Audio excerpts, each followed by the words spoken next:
DJ Event Planner will change the way you manage and run your business. Streamline all of your procedures and software into one easy-to-manage system. DJ Event Planner, the ultimate online planning tool.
Yeah, and that intro was rolling and rolling.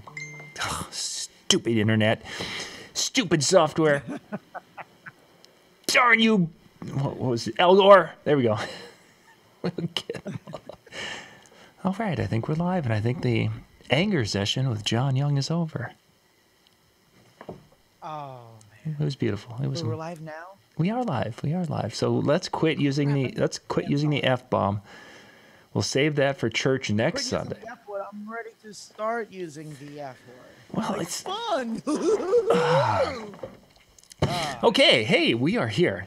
We are back, and things are flowing. And oh my goodness gracious, my YouTube, the little window that I for watching YouTube, is like so grainy. It must be running like at 160 whatever. No, it's a 144 stream. Great. Yeah, YouTube. Yeah, my YouTube's like, it looks fine on my YouTube. Facebook looks good, and YouPorn looks fantastic. So those 3 streams that you're doing are great. Yeah, we'll make it. We'll make it. We'll make it through. We'll make magic. So hey, thank you guys for joining us tonight. If you have got the urge to jump in and chat with us live, I'm going to actually post. Please don't. Yeah, you really don't have to, because all we're going to do is swear, because that's just what we do. But, you know, yes, hey, if you want to jump in with us, I'm sharing the link, the Zoom link, and that brings you in with the Zoom app, and you can come in live like Reggie did with the last show, and you guys can chat a little bit. We're going to be talking gear, taking some gear questions, talking a little NAMM and such, and just having that rap session about, because this is the time of year when a lot of stuff comes out. A lot of people start speculating about what they saw and what it means to the world, and you know, who shot JR. All of those things come together at this time of the year. Mm-hmm. Did I age myself with the Dallas reference there? You really did. It took me a second. Thank you. You did. I was like, wow, wow. And every young DJ right now is like, JR Junior, Carl's Jr. F? No. We have a Hardee's. Is that the same as Carl's Jr.? I don't know.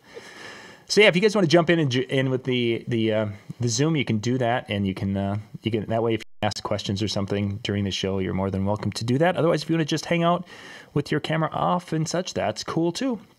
Absolutely. You mentioned Arby's and remind me of Blazing Diarrhea, which pretty much brings me to NAMM. Did you get sick? No. So in the years past, the children have. It seems like we get ready for within a few days of NAMM or while we're gone to NAMM. Last year it was while we were gone to NAMM. All of a sudden we get the phone call from the school. Mr. Young, your children are sick. Can you come and get them? No, I am like 1,500 freaking miles away. Go get some sharks with lasers on them, and So we send grandparents to go get them, and you never want to send an 80-something-year-old grandparent to go pick up a sick child in a school that has the flu bug, because that's just not a good idea. But that's the best thing we had. So this year, about 3 weeks, it was probably at the beginning of January, 3 weeks ago. Kids, you're all using separate toothpaste. No more. Your toothpaste and your toothbrush are yours. You keep it away from everyone. I never even thought about that. So the toothbrush, yes, but they did the separate toothpaste, and they were taking their vitamins, and they were taking vitamin C, and Dad was cracking the whip and making sure this happened. And we were fortunate. We had no kids sick before, no kids sick during. Lori and I went down. We had the event, and we got back, and everyone's feeling fine. So, yay, rah, rah. Now, we go to Mobile Beat or Las Vegas, and we're going to probably come back sick as dogs. Oh, yeah, because it's Vegas just in general. This is, as you know, I wasn't there NAMM this year. This was the first time in a heck of a long time. Yeah, it has been. And I'm like, I'm not going to miss anything. And I don't think I did. Didn't look like I did. But I had a few industry friends who are like, oh, like Yamaha, okay, Yamaha, had the main stage now. Like, I mean, they always have like the, what's it called? The hotel next door, the Marriott. Yeah, they have there. They have their own show pretty much during NAMM. But I didn't know they told me the day before NAMM or whatever that they were having the main stage up there. And they were having some big names. I'm like, son of a gun, the 1 year that I'm not there. Not sure if he saw Flava Flav was actually at the Yamaha booth. He was playing like some of the pianos and stuff. No, that'd be cool. There's a YouTuber called 10 Second Songs. He's great. You got to check him out. But what he does is he'll do like one song in 20 different styles, and he nails these impressions. And he was there. I'm like, man, that would have been cool to see him. Actually, he posted a video, and he wasn't that far from all the audio booths. But I mean, what did you think of NAMM? How was it this year? It was good, and it was way different. And what really caused it to be different is because they've added some additional space. They built a north hall to what they did there. It was way different. Yep, Thomas, you got to shut your other. I just muted your mic. You got to shut the audio off because it was coming in here, because you're now hearing us through this.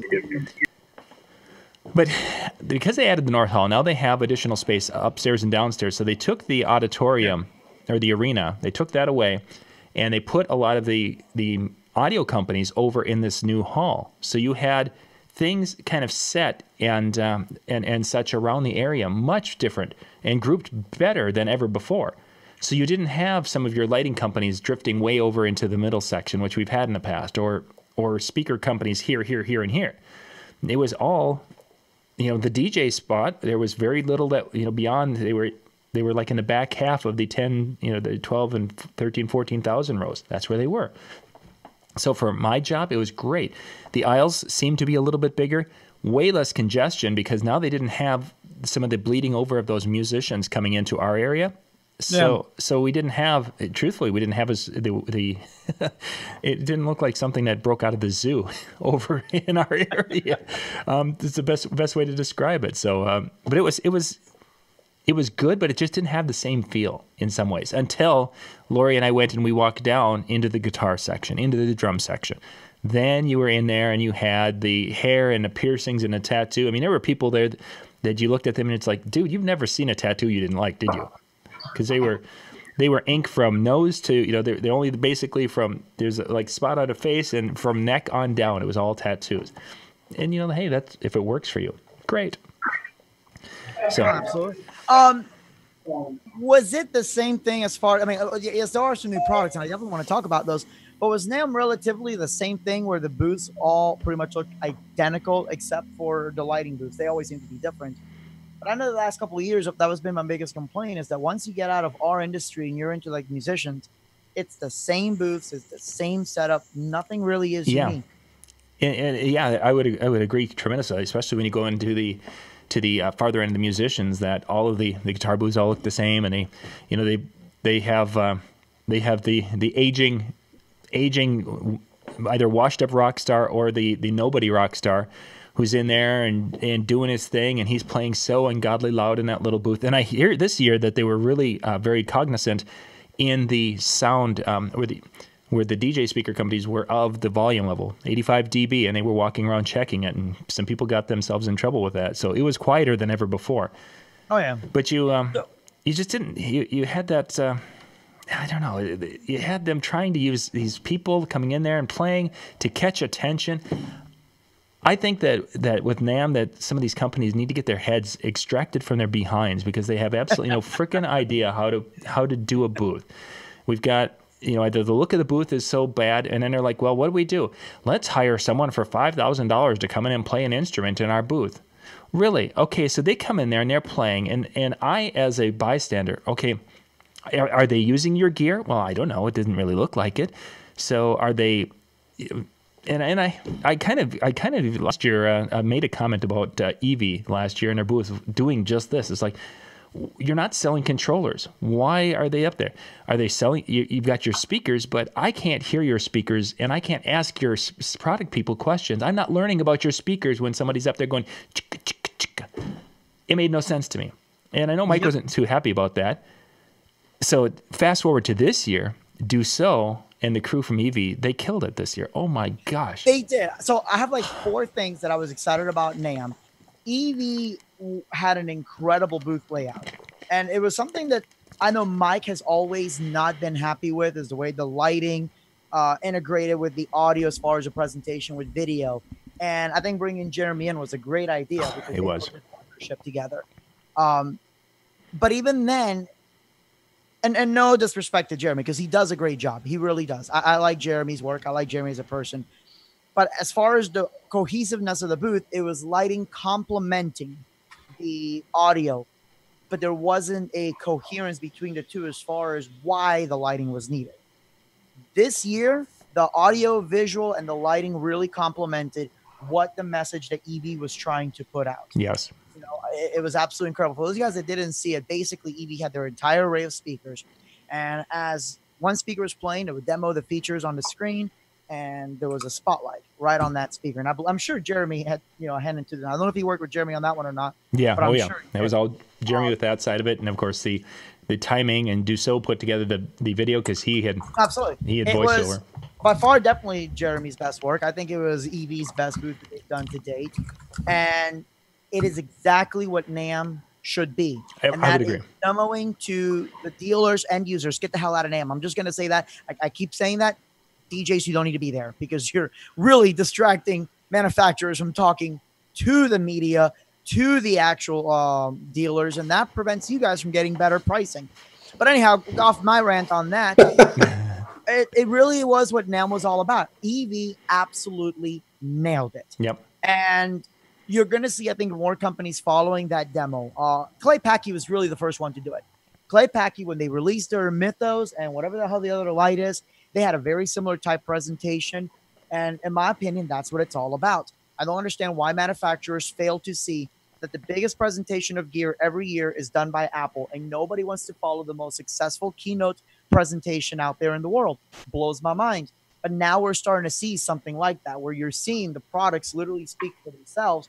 And in some cases, there's somebody there talking about the product, but in a conference or convention style presentation. And I think this is where our friends at ADJ, this is a spot where they need to be taking notes. They now have these video panels that can do video. Why when they're doing their light shows, that all of a sudden it doesn't say, because the biggest question I get, and the biggest question people had in the booth is Edgar had this beautiful light show, and it was really impressive in what was going on. Why can't that video panel basically say, and now the Pocket Pros?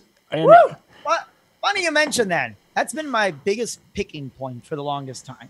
Yeah. And they did that 3 years ago. It was actually at NAMM. 3 or 4 years ago. It was my first NAMM that I did with them. And you know what happened, John? It was so freaking loud. Nobody could understand a damn thing. Oh, and this year it wasn't that. It would have been beautiful for it because you could hear, because they moved things around. It was much better. You know, the one thing I did hear about NAMM is that a lot of people called it stale. I call it a more professional atmosphere because whether it was your videos or somebody else's, I could actually hear. Mm-hmm. I did hear a bunch of going on in the background. It was beautiful. And that's usually a DJ just, drooling over gear. But that was definitely one of them.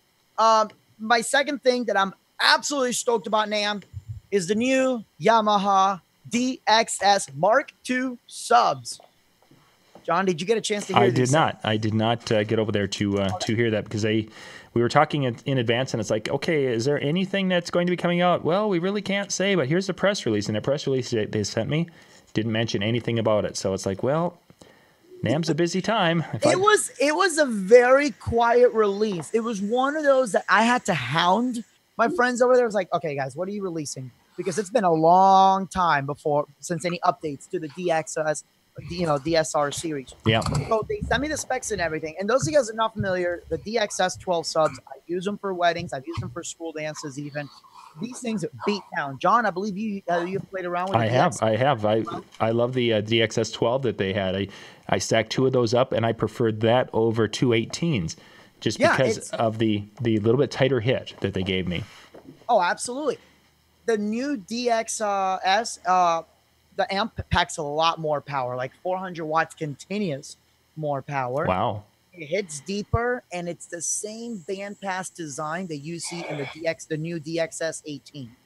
So they're pretty much following that same model, except now with a 15 and a 12.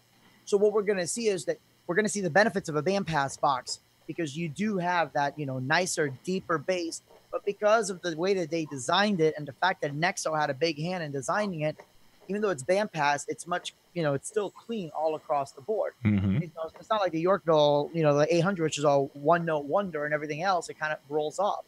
So I'm really, really stoked. Like I already told him, like, yo, you already know your boy's got to be doing a video on this. And I want to compare it against the original because they said it's 2 very distinct sounds. Yeah. So that means that some people may prefer the Mark I. And it doesn't look like they're discontinuing the Mark I either.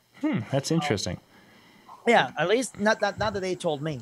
So I'm really stoked about that one. And again, if you guys tell DJs don't go to NAMM, but if you manage to go to NAMM, you have to see the Yamaha booth. It's not a booth; it's an entire hotel. Yeah, it's a ballroom hotel. It's the main ballroom there of the Marriott. Yeah, it's Marriott. Yep, Marriott, whatever it is next door. Yeah, it's on the south. It's the south hotel of the 2 there that you walk in past. Rain finally showed that there are 12s and the 72 is not vaporware. Not vaporware. Yeah, well, okay. So, John, I did a video on the 12s and the 72 on DJ Expo, right? Yep. That's the last time we saw him. Yeah, and it was a good video, and everybody was trying to jump in on this. Those who were at DJ Expo, every media person was drooling at the door to be able to get in early to talk to Rain. And I say early because it was so damn loud at DJ Expo that you wouldn't be able to do it during the show itself. John and I tried. Luckily, I was there with ADJ. So I got there at 8 o'clock in the morning, and the gentleman from Rain is there. I'm like, yo. So we did an in-depth video. And, John, most of the comments, the negative comments were, well, why isn't it out yet? Why isn't it out yet? It's probably just vaporware. And this one showed, no, this is a real thing. It is. This is not a ripoff of the S9, which I have a lot of gripes right now on the S9. It's a very unique product that really positions Rain in their place within music. And I'm totally excited about that. And I was so ready, and I still am ready to hang up my reloops and my S9 and get this system. And then Phase came out. Did you see Phase? I did not. MJ was following that, and I got to check into that because I ended up spending most of my time over with Pioneer and digging in over there. So for those of you that the guys have no idea what we're talking about, Phase is basically 2 little Bluetooth controllers like this size. You put them on your record, and it sends a DVS signal. no needle, nothing needed. And you may be like, well, what's the point of that? The point is that if you just happen to be doing, I don't know, a $10,000 nighttime event for a beauty pageant, and one of your needles doesn't just break, the whole freaking cartridge breaks, and your tone arm gives out trying to take it apart, and you're DJing on one turntable, like, damn, I really wish I had a controller. Yeah. So that's when I'm so done with turntables, but I love the feel of a moving platter. Phase it's going to be huge. It really is. And I think the DJs that aren't jumping on this now, they're sleeping on it. And I can't wait for well, you're not a DJ if you're not using a real needle. Like my God, that came out just on our teasers that we put up. We did an Instagram teaser on that, and that was the, yeah, well, you're not a DJ. There's no needles in that. That's just a gimmick. It's like, well, dude, whatever you want to think, you go right ahead. And it was funny because the second video I saw was from MJ, and I'm like, this is so freaking cool. And I read some of the comments that you're talking about. I'm like, man, I tell you what, I really wish that somebody would invent a device that would allow me to reach my hand across the webcam and just slap somebody up. Oh yeah. A couple of comments. Scott asked about DJs that they shouldn't go to NAMM. No, I never said that. I said end users should not go to NAMM. NAMM stands for pop quiz, everybody. National Association Mobile Merchants. Music merchants. For John and I, it means not available until mid-May.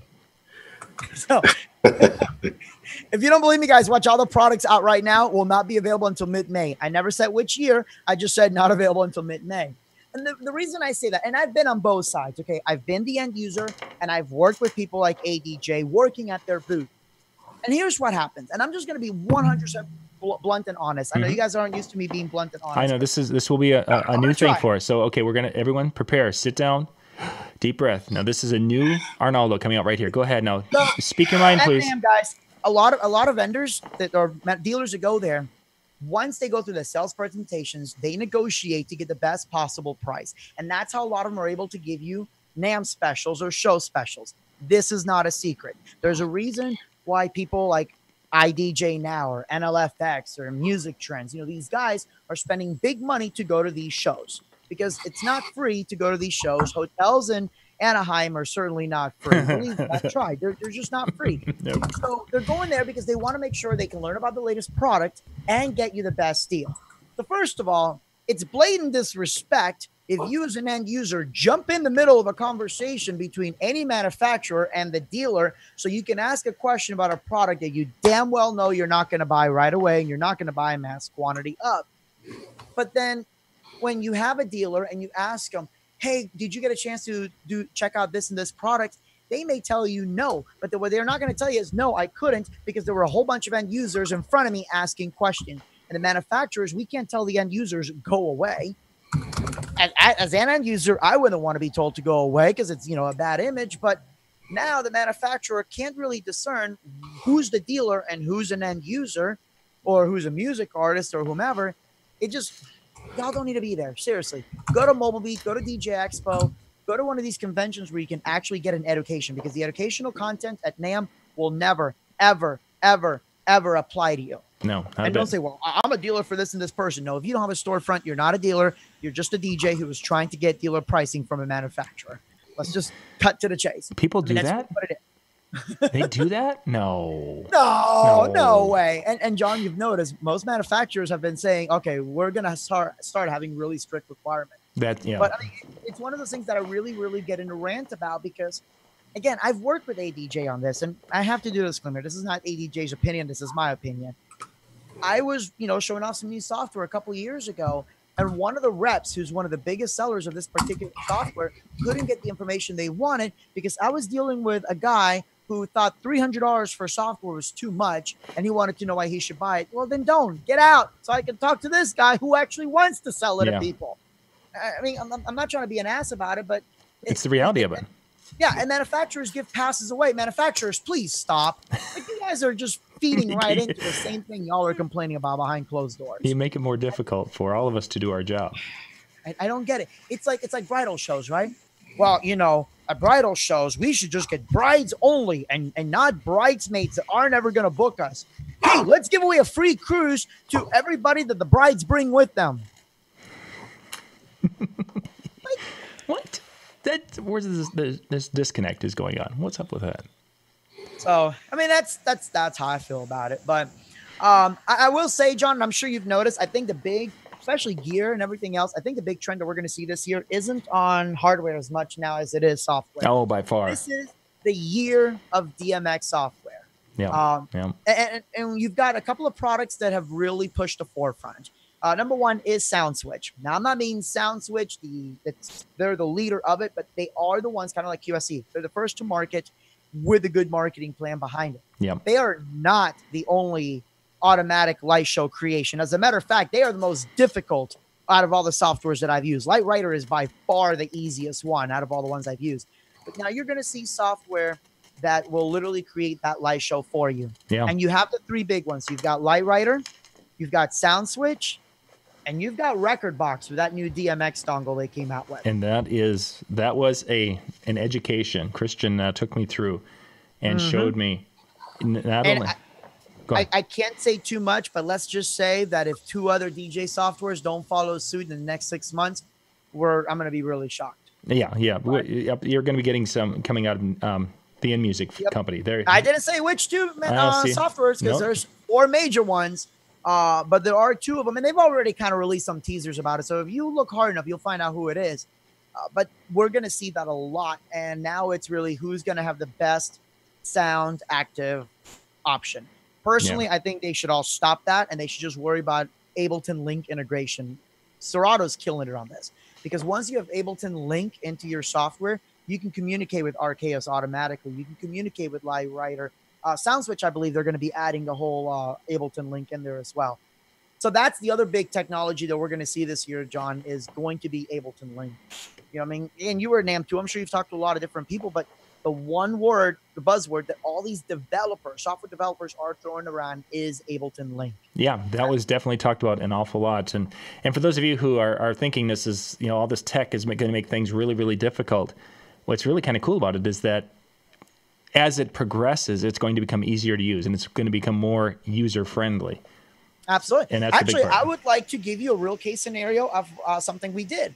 So we had a show, and we do this once a year. It's called Warrior-thon, and it's to raise money for the Children's Miracle Network. Okay. Four Schools Only is the largest DJ donor of that. Mm-hmm. Some of them we do for relatively free. The rest we charge almost next to nothing, just enough to pay our business expenses behind it.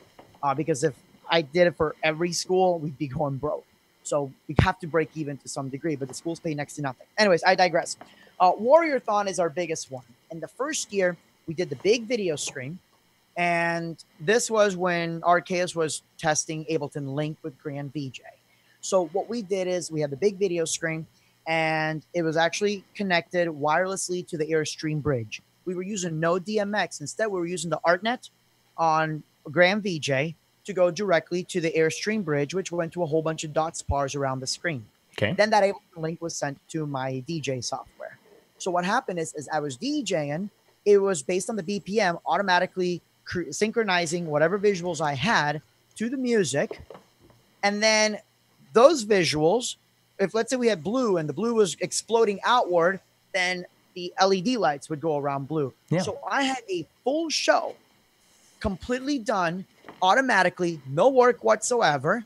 And I used what's called PangoScript, which is part of Beyond the Laser software, to tie it to that. So now it was also Ableton Link was now controlling my lasers as far as the pattern, and Grand VJ was sending the RGB values to the laser software. So the lasers were also going to the beat of the music.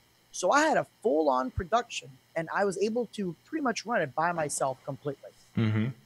Where normally I would need a lighting tech, a video tech, and a laser tech. And some of you guys will be like, well, that's going to kill the DJ industry because people are going to do it much cheaper. Well, good luck affording all that software because it really can't be bootlegged. I know they say anything can be bootlegged. I've worked with Archaeos on this. We have tried to have somebody bootleg it. They do a really good job of making it unbootleggable, I guess. Same thing with Beyond. So once you get past that initial expense, John, it's really going to help us out putting much more in-depth shows and not having to have a staff with 3 or 4 degrees to be able to run that software. Yeah. Or if you're a single op, you no longer have to feel like you're a single op. You can feel like one of the big boys without getting into that, huge multi-op mess. But if you would like to have your 3 or 4 people running your show like that, there's this thing called timecode that they just came out with from Denon. And timecode is the ability for you to have your system playing here, you're seeing your music here, and that same visual of your music can be transferred to different people. So if you have a lighting tech who needs to hit cues on when the bass drops or when you hit to the chorus or whatever, the time code will help them do that, and it can be hooked into running that light show with those keys set at the specific time, which is kind of a neat little addition for those times where you have multiple people working on a larger show. For the mobile DJ, I think we're waiting for a little bit more on the lighting triggers that will make that more valuable for a mobile DJ. But for someone who's doing large events, these huge, 10,000, 20,000 people, where you have a performer and then you have a lighting tech and then you have, somebody handling dancers or what have you, that's going to be gold for that. And I don't think anyone else had anything like timecode out there right now. No, absolutely. And I think it's because timecode's still a very scary concept for DJs, but also they're thinking timecode like scratching timecode. And I can tell you from the point of Arceus, because Arceus has timecode in it. Most DMX software is timecode. It doesn't track anywhere as fast as somebody like, Serato or Virtual DJ can track that timecode. There's a lot of programming behind that. So I think somebody needs to create an open standard. And I know that really sucks because then nobody gets paid. But once an open standard is created or at least licensed out, which is probably a better solution, we're going to see a lot cooler things that you can do with lighting and DJing as one. Real quick, Scott asked about which light or how I like the Light Rider hardware. I actually use the ADJ Airstream Bridge DMX because once you unlock it, you can use it with any ArtNet or streaming ACN. So you could use it with the Airstream Bridge box, with Airstream software, with the Luminaire, with Light Rider, My DMX, CompuShow, Show Express, Hog, pretty much anything that runs ArtNet or streaming ACN. But that's one application I have not played with. I haven't done anything with that one yet. I just enjoy my iPad and my DMX Bridge. Woo! And most people do, but it's nice to know that you always have that option when you need it. Yeah, that's going to be the next. I guess I really didn't know how cool it was to be able to have the thing synced up to the music like that until watching the Pioneer side of it, and then of course going back to Pioneer with that lyric edition that they've had. That's something that I don't know if I wonder if, because it's Pioneer's it's a third party that basically created that and they've implemented it into Rekordbox. I wonder how long they're going to be able to keep that basically exclusive to them. Oh, absolutely. Or more importantly, how long they're going to continue development. Now, my biggest fear has always been when a company gets into a software field that is not their forte. How long is that development going to go on? Is Rekordbox going to continue updating the DMX thing? I mean, they're a DJ software company. Now, do they have a whole different staff that now just caters to this DMX thing? Are they going to come up with the actual profiles for the lights the moment it comes out? There's a lot of work behind the DMX software. I can tell you right now. Oh, yeah. Because I've been on both sides of the field. Supporting DMX software is 100 times more difficult than supporting audio, by far. Oh, yeah. And I'm curious.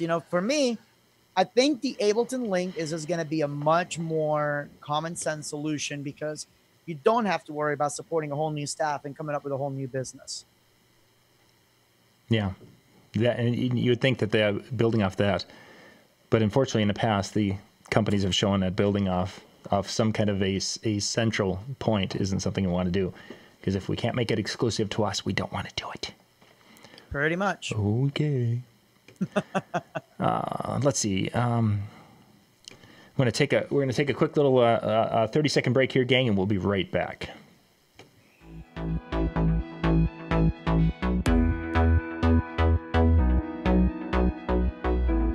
Tonight's DJNTV show is sponsored in part by Electro Voice, DJ Event Planner, ADJ, NLFX Professional, promo only. Numark and DJNTV Insiders. Okay, we are back. Thank you for joining us tonight. If you're joining us out on Facebook or YouTube, we're just kind of hanging out here talking gear tonight. I've got Arnoldo in the upper left corner. I'm in the upper right. Scott's in the lower left, and Rick is in the lower right. And Rick, I want to kind of start with you. Being that you're a year younger than me and 2 years younger than Arnoldo, what kind of caught your eye at the releases and such as you were seeing them come out from NAMM 2018? Honest, I don't. Dude, this is a tough question because I saw a lot of. I haven't checked up on everything that came out yet. I've been a little bit behind, busy with school. So, I already knew the Wash FX2 was coming out prior to the NAMM. Mm-hmm. I've already pre-ordered 2 of those. Yeah, those were those are Shobe DJ Wash FX2, which the Wash FX 1 was this kind of like kind of circular, and it had little pack spots of 3 LEDs on it. I don't have it. And they've made them brighter, and probably the biggest thing that was their biggest selling point they talked about is that they've made it that it can be run as a 3-channel fixture. It's an RGB fixture. They put different lenses in, so it has better color mixing. And then it now can be run as a 3-channel light, which will allow us to that little device that will actually hook up to your board and run your lights via the music. It could now run that light, which is kind of a cool thing. So, and it's got UV now too. It's RGB UV. Oh, okay. They didn't say anything about the UV. They were busy talking about the 3-channel with the RGB. So I missed the UV side of it. I don't know why they could do that in the original one, because I have the original one and I can run it in 3-channel mode on just RGB. Huh.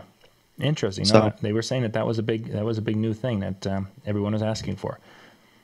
I was pretty interested in the Pioneer, was it DJ 1000? Yeah, when they released that prior to NAMM, but I was really into that if they support Serato. Yeah, I heard it will support Serato. Will work with it. That's what they were saying, but that was like very interesting. It was like, yeah, it'll work with Serato. But look at Record Box. Record Box has, that was the thing. They were there pushing that, and they were pushing. Somebody asked about Lyric. Ian asked about Lyric. Lyric was the darling of the Pioneer Ball, or their booth there for a while, is because of the things that Lyric can do. The question, the real big question comes is, there's 2.5 million songs in Lyric right now. The question is will it go into another manufacturer, or will they continue, as Arnoldo said, is to support these features? Will they support it with the lights? They say that they've got a team now doing the lights. Will they continue to support that? Will they continue to support the music and such? Because without that, it's gonna, you can't make the songs. You can make the profiles, but not as good as just plug and play. Yeah, but other than that, I really haven't dug into what all came out yet, and those are the only things that really caught my eye. Jumped out, yeah. They were definitely some neat stuff out there. Did Rain say it when their 12's coming out anytime? I think they got pushed back. I think they were talking. Was it Mobile Beat they were hoping to have? Did you hear? Okay, so DJ Expo, they said the beginning part of 2018. Yeah. Then I heard March, and again, NAMM stands for not available until mid-May. And thanks, Rain, for continuing that tradition. And real quick, Lemon asked why I wasn't at NAMM this year. I've already started prom season, so that's why. Already? Yeah. Jesus. It's a long prom. Even in Minnesota this year, we have a long prom season. We've got like 8 or 9 weeks of prom, which we typically have. There have been some years we've had 3. Really? All the schools combined down into 3. But yeah, we've got a long season, and down in Florida. Well, it's weird because, we have a couple of schools. Not a lot during January, but during February, we have a few more. March, April, my goodness, April the 7th, the 14th, the 21st, and the 28th. We have between 9 to 10 proms every weekend. Wow. So, yeah, I'm looking forward to that. That'll be exciting. No kidding. I'm saying that sarcastically and honestly. Oh, shush. You're going to like those. You're going to like the checks going to the bank, so don't even go there. Oh, no, I don't mind that, but that's a lot of work. Yeah. It's a lot of work. Watch me feel sorry for you lugging those checks to the bank after it's all done, my friend.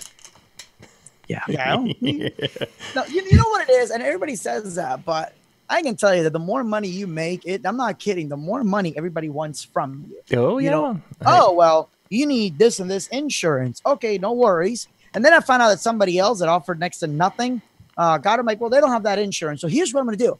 I'm no longer going to have this insurance. And if you try going after me, I'll just sue you for selective judgment. How about that? Because that's the thing in Florida, apparently. And now suddenly hotels that were trying that stunt before are now actually asking every school, look, doesn't matter who your DJ is, they need to have this and this kind of insurance. And schools are doing the same thing too. And I hated being that ugly person. I'm like, I'm not going to sit here and be, just because I have, 15, 20, 30 people working for me, that I have to have this and this and this and this extra coverage that everybody technically should already have. But because I'm a bigger company, you think I can afford it, which that's not relevant. If you can't afford it, then damn it, raise your rates.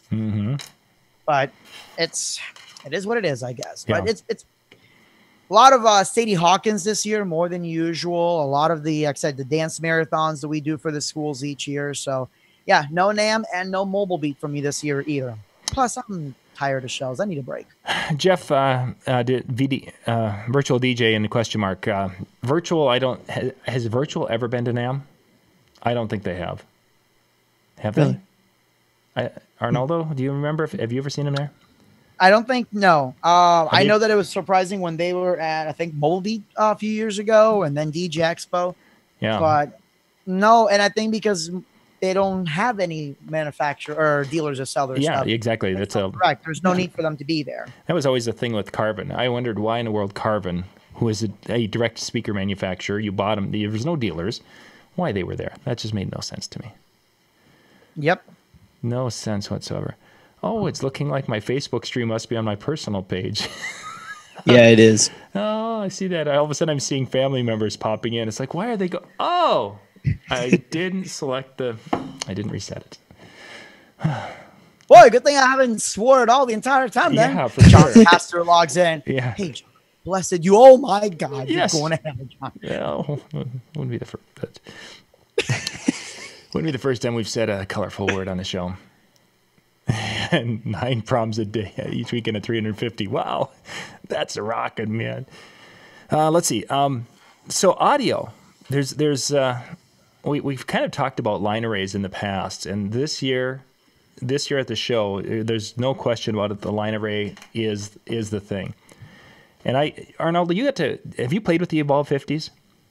Not personally, where I can try it out at a gig or whatnot. No, not really. I actually did talk to Mike about doing a review on it, but I don't have any events yet where I can actually do something with them. So I don't want to review a product unless there's an actual event that I can really push them at. And that's for those of you wondering what those speakers are great wedding DJ speakers. If I'm doing high school dances, they are not for that.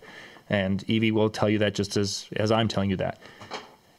I got to hear those at DJ Expo, and when Mike was talking to me about it, it's like, okay, you know what, you just let Jeremy and other guys use those and such. I'll work on the ELX 200s because no one's really talking about them. So that's where I'm going to give you guys some reviews on the ELX 200s. At DJ Expo, I heard them. They sounded great. And I was like, wow, this is really cool. And we played with the microphone a little bit and liked their voice. In that EV room, which again, they knocked it out of the park. I'm just going to put that back in there. So they started off, and Mike's doing all of his announcements. So there's music, and it's at a high level. So you've got and they're using the Evolve 50s. So you've got the music going. Mike's on the microphone, and he's talking and working his way back and forth. In front of these speakers, the microphone has a great presence in a room that probably was handling maybe 125 people, high ceilings and different things. The sound in the room and his microphone came through so well that it's like, I have heard many a line arrays, Bose, that could not give you the volume of music and then the microphone beyond that. It was like I was using my initial line arrays, Bose, you would hear the lack of headroom when it came to your microphone.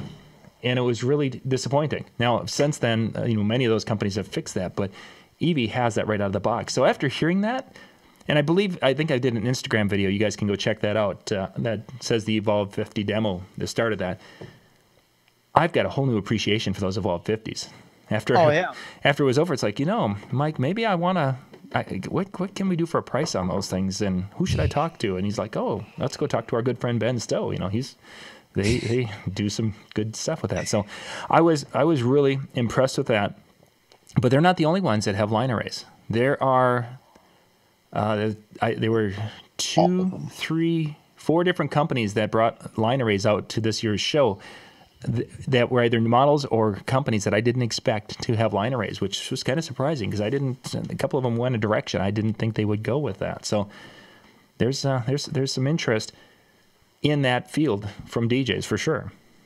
One of the things that I think people need, especially when it comes to the EVs and the Evolve and everything else, is that most speaker manufacturers do make outlandish claims about this particular style of speaker. Yeah. EV, however, when like the ETX series came out, and I talked to Mike before they were all released to the public. I mean, you remember Mike came up and pretty much told you and I and everybody in media, like, here's the actual specs of it. Yep. Here's what we want to do with them. And, I showed him some of the events that I do, and he's like, well, you're going to want, 6 or 8 of these cabinets. And I'm like, look, can they really be that powerful? I'm like, look, we don't have that much power in some of these schools. I can only maybe put 2 to 4 subs tops. So I went ahead and I tried it out with 2 just to see how 2 of them would compare against 2 Yorkvilles. And 2 of them, I mean, they hit. Did they, shake everything off the roof? Actually, they did. But, it wasn't like, like a Molby when they had the freaking 18 cabinets. Yeah. But what that told me is that Mike is one of those people that if it literally isn't making your chest stop beating, then it's not enough bass. Now, that's really good for us mobile DJs because we want more bass. So it doesn't matter how much bass you think you have, Mike is going to expect you to have apparently 10 times more. I did, just for cracks and giggles, I'm like, okay, last prom, let's try 8 of the EV ETXs and one big wall. We were going to do 12, but they just would not fit in the trailer. And I did not want to have to bring another truck out. Not with everything else we were bringing out. Come on. And, Monica, you got to pull the wagon behind the... We stopped at 6 because the first thing that happened was the pipe and drape collapsed with 6 of them. Yep. It was ridiculous. The homecoming advisor and a couple of people came up, and let me preface this with they're Jamaican, and if you guys know anything about Jamaican culture and bass, you already know. And they said that was too much bass. Folks, a Jamaican said that was too much bass. So that should tell you that's too much bass. It was ridiculous. I pretty much was on internal the entire time because my tone arms were floating. So, but this is what Mike Dussault calls appropriate bass. This was a health risk. So when he released the Evolve 50s and he talks about weddings, I wouldn't necessarily, if you're a wedding DJ, think, oh, I wouldn't be able to use them for bigger events. You can. I mean, I wouldn't use them for a 1,500 person prom or homecoming, but I know people that have paired them up with, like the new subs that they just released, the ELX 200, I believe is what? No, which was a new sub they just released as well. I'm horrible with model numbers. Back at DJ Expo. Shoot. Didn't they release update to the ELX series altogether? Yeah. That was the ELX 215 and 18. Yeah. So I know people that have already combined those together, and they said that it works great for bigger events. Mm-hmm. So while other manufacturers are making these huge outlandish claims, Mike, who pretty much oversees anything marketing over at EV anyways, if Beethoven can't hear it, then it's not loud enough for him. So I think when he says, oh, this is a wedding system, it's still going to handle a pretty big wedding system. Mm-hmm. Whereas if another manufacturer says, oh, this can handle big weddings, those other manufacturers may be talking about 100-person weddings, and that's not big at all, in my opinion. Big weddings are like 300, 400, 500 people. But that's the one thing I do like about EV. EV has never BS'd their specs. They are very true, and if you don't know, and if you don't maybe want to trust your dealer because you're afraid they're just out in it to make the sale, call EV directly, and they'll tell you, look, this is what it'll do. Yeah. And even then, when they say bass, they literally mean true concert bass, not what I call mobile DJ bass. If you're looking for mobile DJ bass, anything EV puts out will definitely be in that realm. Scott, of course, has got mic off here, but he had asked about RCF. Yes, RCF was there, Scott, and the best thing I can say to you is that you're going to be very, very disappointed about the news from RCF. It's not really? It's not going to make you feel good. For other DJs, they're going to really like it, but it's not going to make you feel good. Yeah. Why is that? Because Scott bought himself a beautiful system. Did you buy the 8 or the 12? Please say 12. Who? Scott, turn your mic on. Oh. Scott, can you turn your mic on here? Is it off here? Hang on. Hey there, I'm here. Okay. Hey, there you go. Which system did you buy?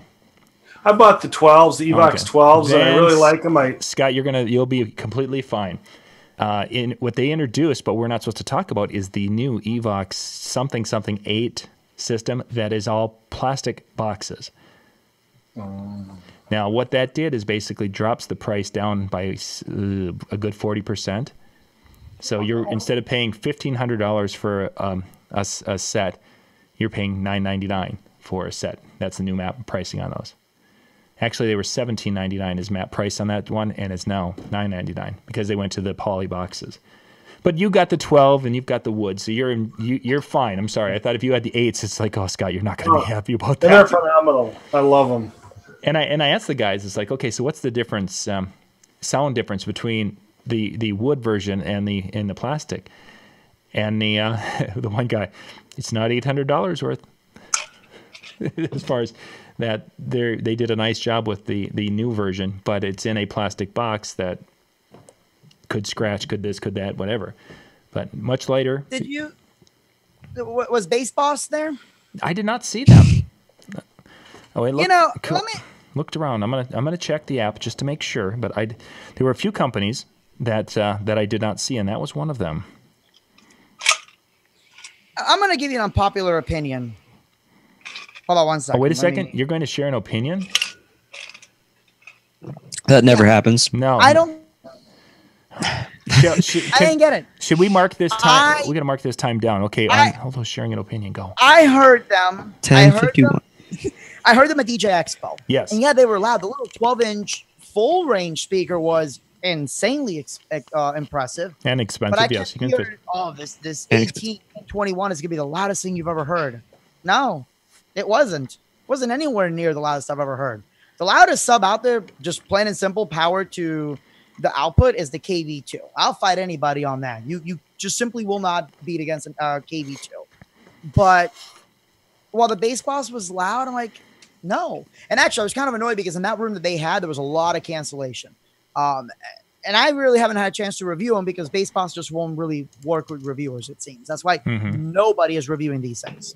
John, I don't know if you've been able to. No, I haven't been able to. And part of it is because they price them at such an ungodly amount. I mean, I think that 12, is that $1,600 or $1,800 for one cab? I don't remember. But is it really? If the 12 inch is as impressive as they say it is, and it'll do the job of two $700 speakers, then that means, or two $900 speakers or whatever, and I need 4 for a bigger event, then that 12 is going to be up my price range. If I can have one sub that would fill up the entire gym versus 4 of them, I'm going to go with that one sub. The math makes sense, not just the math, but the less vehicle or lesser size vehicle I'm going to need, etc. But I didn't get it. I'm like, yeah, it was loud. It was impressive, but it was certainly not the loudest that I've personally ever heard. And maybe it was because it was a DJ Expo and it wasn't the right size room. Oh, by far it was in the right size room. I mean, you're putting them in a 25 by 25 room, and the speakers, it took up half the room just in what they had there. I mean, it was just in that one room, I should have been able to been freaking blown away. I'm like, okay. Well, what about it? And I'll get it because I know their engineer. He's obviously really good at what he does. But they're aiming for the DJ market, and like you said, they don't have anything really priced at the average DJ because people forget DJs are cheap as hell, and they are not at any of the DJ shows. And except, well, that was DJ Expo. But and I mentioned this in the rant, so I don't want to rehash that topic. They were never at their downstairs booth, and nobody really knew what the hell the upstairs booth when they were open or when they were not open. Yeah, in the booth itself. I mean, what they should have done, Bass Boss should have come in there and looked at that room and said, you know what, I'm not paying for this. Their room was a small room, which, okay, they probably knew the size going in, but it's the suspended ceiling thing. And when they first started up, they dropped things from the panels, and ceiling lights came down. They knocked them down. So now all of a sudden they have to back that bass off, or they can't use their subs like they want to. So we couldn't get an accurate assessment at all of what they could do. So I mean, this is shame on DJ Expo, shame on Bass Boss, because neither of them did what they needed to do to make them shine as much as they say they shine. Did they sound good? Oh, yeah. I still think they have a semi-unique sound compared to a traditional speaker, and I don't want to say make it, but it had that kind of a concert sound, as the best way to describe it, I suppose. But was it the most powerful bass ever? No, it wasn't. But part of that could have been that they were in that room, and the circumstances of that room didn't allow them to do that. But he's a sound engineer. Then shouldn't he have figured that out? Again, I think I would have walked. Because that would have put him in he needed to be in a position where he can dazzle you with that $3,000 sub to the point where you can say, yes, I need one of those subs. I need two of those tops. I can get rid of 4 other subs, and I can cut my system down. I can go to a smaller trailer. I can save money here, and I can buy these things. That's what he needed to do. And there's no one who went into that room and said, oh yeah, 2 tops and 1 sub's going to do my high school dances, just because he couldn't run those things out like you would at a high school dance. Yep. And that's and you know, it's even if the room was a factor, you know what? EV can do it. EV has been into smaller rooms before, and they demoed it. QSC has demoed it. Everybody has demoed it. So I'm not quite sure what the thing was. Again, they did sound impressive. They had a unique sound, but I don't get the marketing behind it as far as it's the loudest thing you're ever going to hear, and everybody's like, wow, which is why I never released. I mean, I did a video at DJ Expo, and I didn't release it because they were not prepared to meet people. I was just honest. It took them like 15 minutes to even get the sound ready so we could do a video on it. I'm like, it's not something I can stand behind. And I like the people there. Amber's a very nice person. They do have good products, but they need to be ready to market to DJs, because it's not like a sound guy. They can read the specs and they have the money to ship something out and ship it back if they don't like it. And baseball does have that warranty, or the guarantee, which is nice. You can buy it if you don't like it. You can send it back. But most of us hate shipping things back and forth. It's not an easy thing for us to do. So they need to have this marketing. If you're going to hit the DJ market, you have to really dump down your marketing. And manufacturers also, if you guys could just stop making cheap products for the DJs, because this is my other rant here. DJs are just cheap in general, and manufacturers are trying to make cheaper products to hit that market, and that market's never going to spend money anyways. And it's really for the rest of us to do want a high quality speaker. I'll go with Yamaha on this one. I've had this conversation with them. Yamaha, why is there not a battery powered DVR? Now, the DVR was released to be a more affordable speaker. Yep. And I'm actually friends with one of their designers. And I asked him, like, so why does the DVR have better bass response than the DXR? If you've AMB'd them, the DVR has just a much beefier bass on the 10-inch model. It'll sound like a 15 at some point. I mean, it is ridiculously beefy. Sure. And the reason is because what they did to make it more affordable is they used plastic, and that plastic flexes. But as that plastic is flexing, it's actually helping the bass response. I'm like, well, son of a gun, that's a happy little accident for you, ain't it? And I asked him, I'm like, so why is there not a battery-powered version of the DVR? Because if there was a battery-powered version of the DVR, so many of us that need a good battery-powered speaker would jump on that. And their answer, as everybody else's, because it would be too expensive for that particular market. You know, EV has mentioned this before about why there isn't a dual ETX or EKX. It would be too expensive for that market. Other companies, even lighting companies will tell you the same thing. So then don't worry about the cheap DJs. I would happily pay $300 over the existing price just to have a damn battery built into my DVR. And I can't feel like I'm the only person that would pay for that. Not a bit. It seems that, but I think that this year we saw a couple of companies that have stepped forward, putting together a better speaker option in the battery realm. I think we'll see that in May, because these are companies that said, oh, we can't talk too much about that yet because it's not going to be. It's like, oh, okay, great. So you don't want me to do a video on it because, if I do a video on it, you're going to take a lot of heat from people who are seeing the video and it's like, where is it? I want to buy it. And then they go to their dealers, and then their dealers say, well, it's not going to be available. And but there's some things out there, but it's a head scratcher why you have that. And it's like, it's not that big of a deal to put a battery system in it, convert it over, and you're good to go. Well, I mean, you have the liability. Obviously, you've got R&D. You've got the liability. You have to worry about another Samsung episode happening. So I totally understand why they can't make it cheap. But it's why we're worried about what the cheaper DJ thinks. F them. Who cares?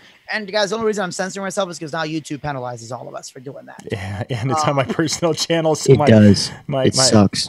This is on John's personal channel. Unbeknownst to me. Anthony asked about battery power mic receivers. You're absolutely right. Actually, Audio Technica has one. Oh, and that's the other thing. Did you see the new Audio Technica products? No, I didn't. Jeremy did.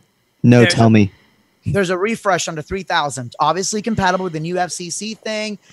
They said it's a whole new capsule design. I'm like so stoked because I love the 3000 microphone. Yeah, I saw that they had a display 3000, 4000, 5000 was big and featured. But I didn't. And I mean, I did a video with Gary Boss from Audio Technica, and he even said that for most DJs, the 3000 is going to be the biggest bang for the buck, even over the 4000 or the 5000.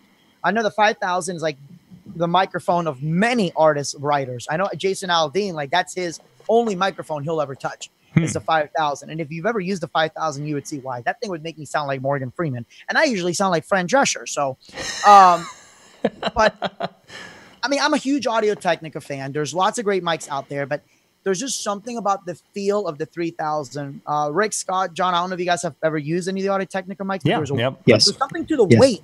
You know what I mean? Like it feels like a microphone should. Yeah. You don't get that microphone fatigue where you feel like your hand's moving down or you wind up lifting it, and you want to hitting yourself because it's too damn light. I hate plastic mics. This is such a problem for me. Doink. I love the System 10 Pro, right? But I still prefer the 3000 because of the weight.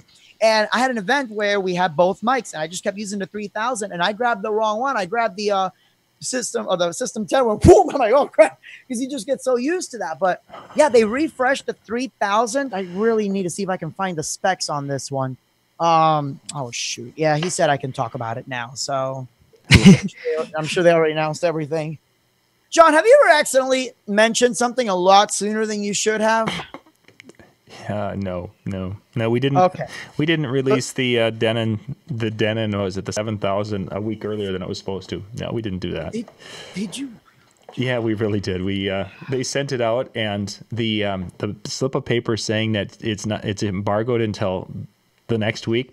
When I opened the box, the envelope must have caught on the box. It went swoosh, and I was like, "Ooh, look at that!" So I didn't see that the envelope had slid over under the foosball table.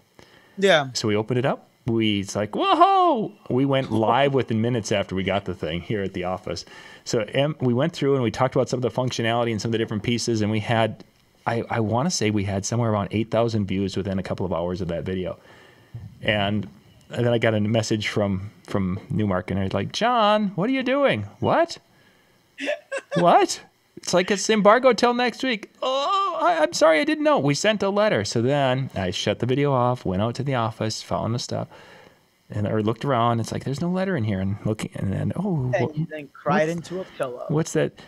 Well, then afterwards, where I'm talking, and the next time I see them, and I apologize, and they're like, yeah, that's no big deal. We saw that you guys had like 10,000 views on that when you shut the video off. It's like, yeah, I think it was like 10.9. Yeah, I think we're okay with that. But don't do it again. So it's that wink, wink, nudge, nudge kind of a thing. Okay. So yeah, Audio Technica, they actually released some more colors for their ATH M50X. God, that's a beautiful headphone too, guys. They have it now in blue and this sexy ass red with the gold around it. Ooh, it is so clean. Okay, so the 3000. Let's see here. Blah blah blah blah. It says 60 megahertz tuning bandwidth. So it's basically twice the tuning range as the current 3000 that I have. And yeah, I guess they said new capsule. It looks like there's a new screen on it too as well. I didn't see, Arnoldo. Is that are those set up so they can be networked with other 3000s?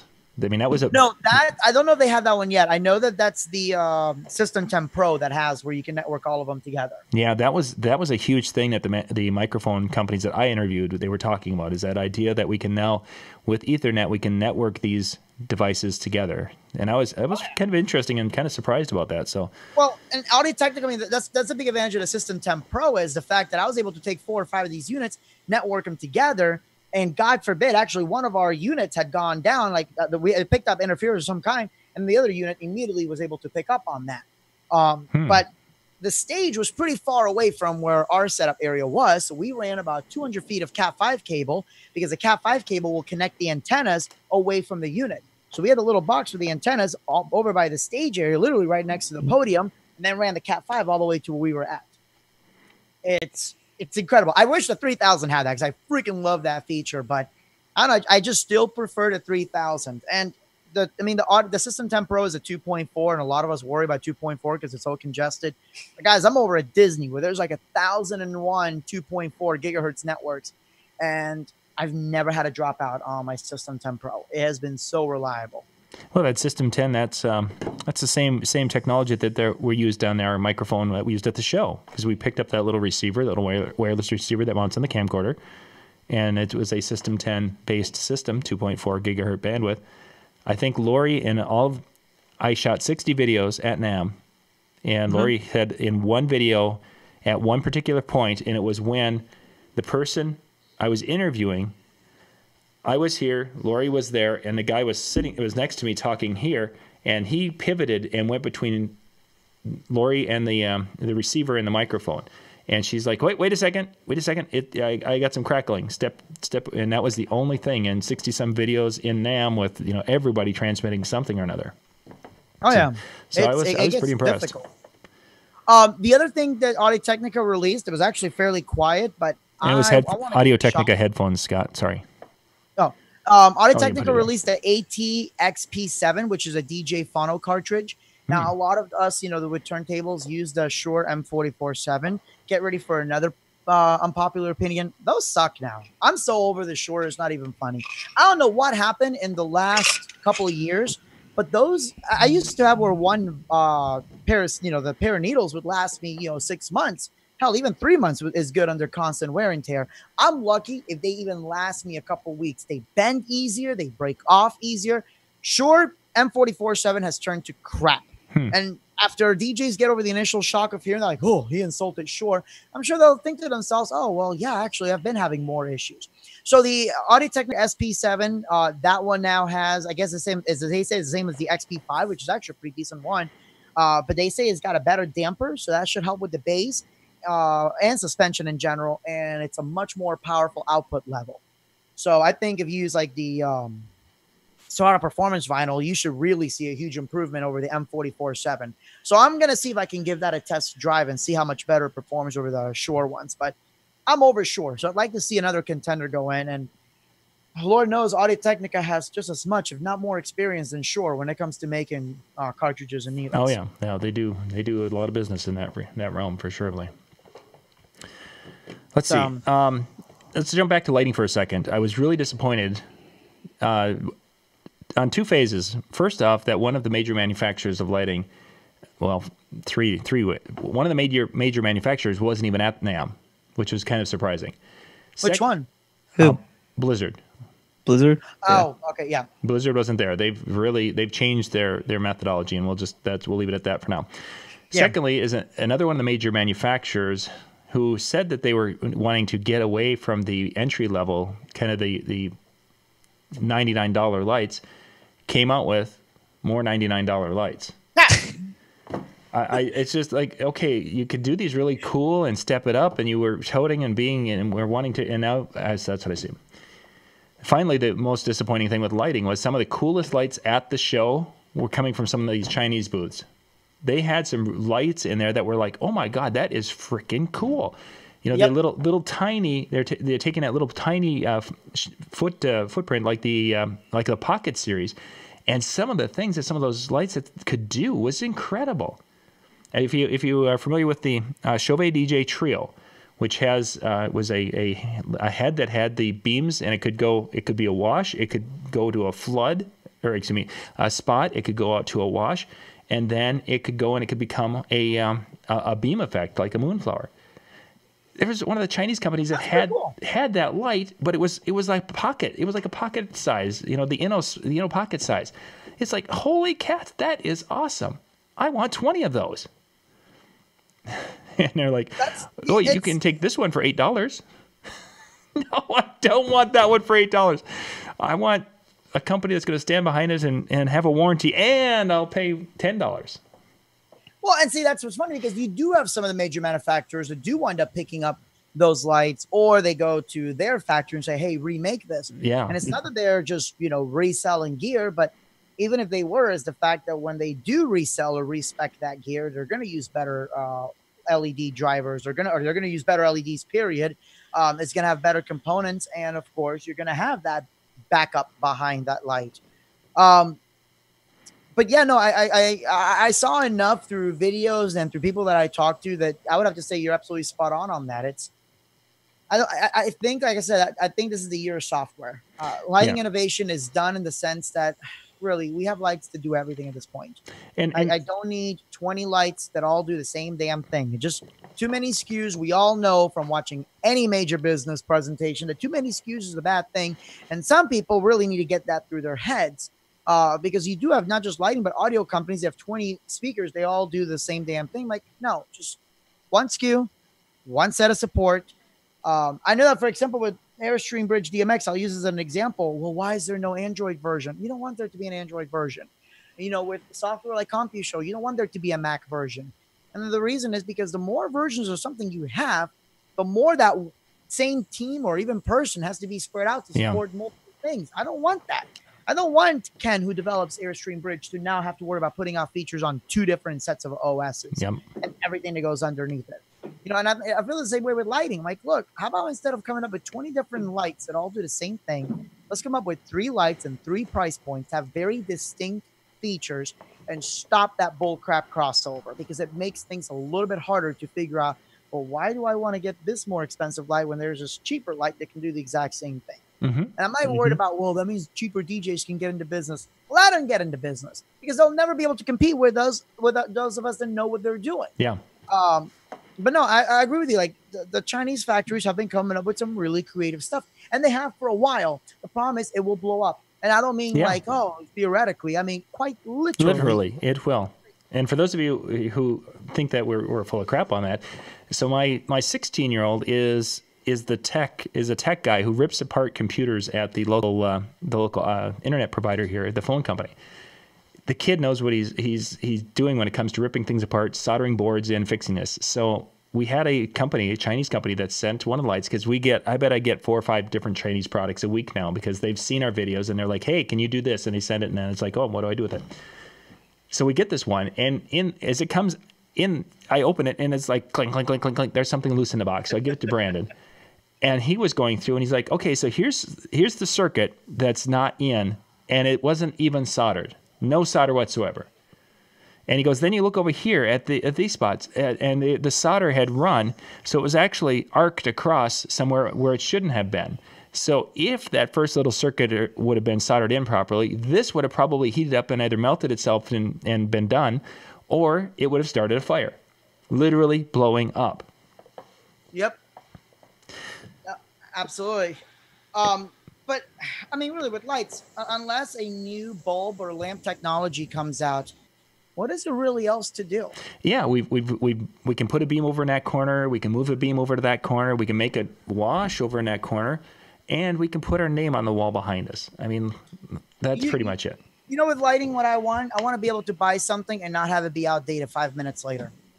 Yeah. Seriously. And every manufacturer is guilty of this. Every single one of them. There isn't one person that's not guilty of this. Actually, no, I take that back.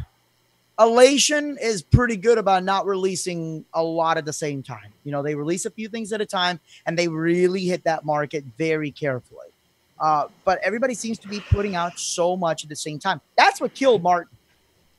Martin was putting out crap on the Mania series, which was working out really well. And then he said, well, let's stop that, and let's put out 40 or 50 different Rush lights. And that's exactly what the name described. Oh, yeah, Martin Rush. Rush. Yep, it was a Rush. Yep. Rushed to the market, and now you don't hear anything from Martin anymore. I mean, it completely destroyed him. Yeah. I remember at Plaza, when they had in Orlando, Martin was there, and they were showing off these DJ lights, and in the corner was a wizard using a 2R or a 5R lamp. I'm like, it was on the floor. I'm like, really? One of your most popular fixtures, and you have that on the floor, and you're showing this crap that the Plaza market isn't really going to care about. Yeah. I don't quite understand it. The manufacturers do the same thing. How many years is QSC going to be at NAMM showing the same K-series speakers? Well, no, they've got K2.2. No, they got K2. So, I mean, that's completely... The K2 has been out for 2 years now, though. It's so much different. And they have the dual 12-inch that works as a built-in cardioid mode without needing a second one. Okay, that's impressive. But don't give me a single 12 because the specs on that 12 alone, and not the driver size, but the actual specs, not impressive when you consider the moment you go into cardioid, one of those 12s is pretty much not really outputting sound per se. Show me a dual 18 model of that. Show me what you can do with that technology on a bigger scale. You know, Behringer. Now, I can't stand anything Behringer ever really did. But boy, you got to give them props for taking that Midas name and running with it. Guys, they're not using Midas components. Not that I know of. To my knowledge, they're still using Midas, but they just redid their engineering. And obviously it worked for them having that Midas name, because now people that were Midas only are using the Behringer boards. The X32 is a phenomenal board. John, I think you've played around with it a little bit. Rick, I know you've mentioned that in your videos. It is a great board. What the hell else came out from Behringer? They weren't even at this year's show. No Turbo Sound, no Midas, no Behringer. Nope. So it's like, oh, we're not even going to try. So you've got these companies that, okay, you're going to do something great. Now what? Do you think they'll be at the DJ shows? Say that again? I don't think. Yeah, go ahead, Scott.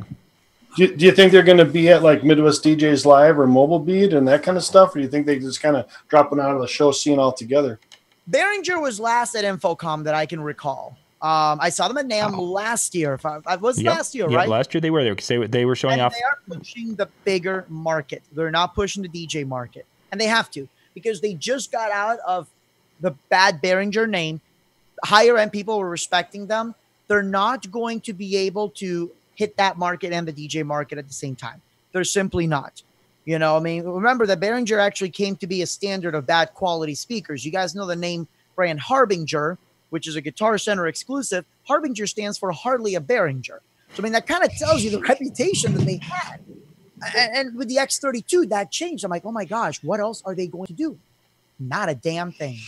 Not a damn thing. Now, they had that iPad controlled one, but it wasn't that great. I thought, okay, maybe they're going to do an X32 version of the iPad that would compete with like the Yamaha TF. Boy, that Yamaha TF console, woo! God, that's orgasmic. But that is a beautiful console. So I thought maybe Behringer was going to do something compete with that TF rack mount. Nothing. Nope. And I don't know why that happened. And I think the innovation is just really kind of staled out, which is why I'm hoping that software, we see more with software. DMX, you know, DMX is outdated. It's archaic. I can't say too much, but you're going to see a lot more from technologies like ClingNet to slowly replace DMX. And I say slowly, very, very slowly, because until Hog and MA and a couple of the major players adopt it into their boards, it's going to take a while before it lifts off. But we need the next step. You know, with Pro Audio, you have Dante. Are you guys familiar with Dante? Yep. So it's kind of hard to put this in simple terms, but Dante, imagine DMX for audio, but with a two-way communication.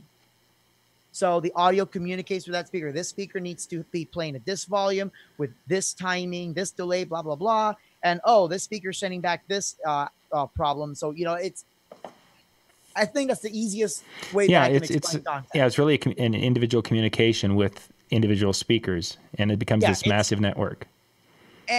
You're going to see a lot more people adopting Dante. I would love to see that in the DJ industry to some level. You know, I would love to be able to, let's say, I want to fly my ETXs up, and I want to be able to just log in from my phone and see, oh, crap, you know, this ETX is peaking a little bit. Let me go ahead and bring down the room EQ on that. Yep. Or, crap, I've got a lot of cancellation or phasing over here. Let me go ahead and delay that speaker. If I want to do that, I got to get back up there or crank down the trussing. I want to be able to control it from my phone. Why are we not seeing this from manufacturers? Mm-hmm. Well, they want to cater to keep it at a certain price point. Screw that. Bring it up a little bit. Make 2 models or something. Again, stop making so many different speakers. Do the same thing and give me the same thing, 3 different price points with 3 very distinct features. I personally would be happy with that. I don't know if you guys feel the same way. Well, one of the things is we're looking at the different speakers that they came out with, and it's like, okay, let's turn it around to the back. Well, the back, you know, is really kind of a basic in and out, and here's a switch for. It's like, it seems that some of the companies that have released speakers at this show, not Evie in this particular case because they didn't release anything new, many of them were just the plain Jane in, out, through bass boost, making them. we've got all the DSP built into it. Well, there's times where I want to tweak some of that because I need to do something, whether it's a delay on my ETX or maybe I need to pull some of the bass out, which I'd love to be able to do again via my cell phone. But dumbing them down was not the angle I wanted to see. I wanted to see them bring more technology to it that I could control as the end user instead of saying, oh, we're smarter than you, so we're just going to make it so you have an on-off switch. Oh, boy. Hey. Well, I want EV, and Mike, if you're watching this, brother, I love you, but can you have your engineers put a Cat5 cable between your DSP and the actual amp itself so I can take that DSP module out of the amp and have it right next to my system? Because that would be great. I would love to see that. That is the kind of like ingenuity I want to see out of these companies. The other one, and actually, real quick, Ian and David were talking about cardioid. Yeah, you need to go and explain cardioid a little bit more. So basically, let's say I'm on a stage and I've got my subarray, like I mentioned with the 6 EVs, and it was bouncing the hell out of my needles. I can put one of those subs in cardioid mode, and basically it gives you the cardioid pattern, which is kind of like shaped like a heart. There you go. Mm-hmm. There it is, right there. Now it's my stage. So now it's no longer this; it's this. So now the bass is pretty much gone from the stage area. But then what Ian said that he's mistaken is that people think cardioid mode does creates more bass. It does not. No. It does.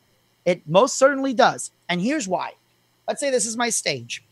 And here's the dance floor. Okay. There's the walls. Where is the most ideal place to put your subs? About 2 to 3 feet from the wall. Exactly. But most DJs put them right here. Mm-hmm. Or maybe you have an air wall and you really don't want to put them against that air wall. Or maybe you can only put them by the stage area. So now what happens is bass is omnidirectional. Goes everywhere. Those waveforms bounce off that wall, get bigger there, and oh, you've got that phase cancellation right there. Yep. So now it's actually canceling out some of your bass. By doing one of those subs in cardioid mode, that bass that bounces back is no longer happening. So you're not going to have that cancellation. So yes, it can sound better. I say this because I've been doing this for years with car audio. This is something we've been doing for a long time. We set up the speakers so we don't have that phase cancellation. We don't want to bounce things off. And a lot of times we used to make our own cardioid mode when it came to the speakers. Sure. Sometimes we would invert certain subs specifically to fake that mode. So yes, it can increase what we call the perceivable bass. In reality, your best place to put bass, if you have like let's say a nice solid wall, is in that corner right there. Right there. Remember years ago that Certain Vega, they released the papers on that. And they showed like the different tests, and they got a 6 decibel increase by putting their 2 subs and corner loading them against the wall. 6 decibel increase. That's 3 or 4 times the amount of power you're going to need to kind of get that increase. That's huge. So, but yeah, cardio mode, it's cardioid. I have a hard time saying that. That's okay. It's late at night. We're all getting tongue-tied. It's a big thing. I like the fact that more sub companies are making, audio companies are making it. But I want that DSP to be removable or at least controllable from my phone. I would love that. And I want it to be locked with a password. So when I send my speakers out as a rental, they don't come back all screwy. Yeah, for sure. Yeah. How difficult is that to just get a freaking password? See, and I think that in that realm, I think JBL was getting to that with their things. But I think with the JBL speakers, when we were talking to them about the app, it was in the prototype app, or this is the and it's like, well, come on now, is this legit, or I should say, is this coming? Well, we're working on it, and the app's not complete, and da da da da da. It's like, no, I don't want to hear that. I love the idea, but it needs to be something that's ready to roll. Mm-hmm. Mm-hmm. Yeah, buy the speakers, and then the app will eventually work, maybe.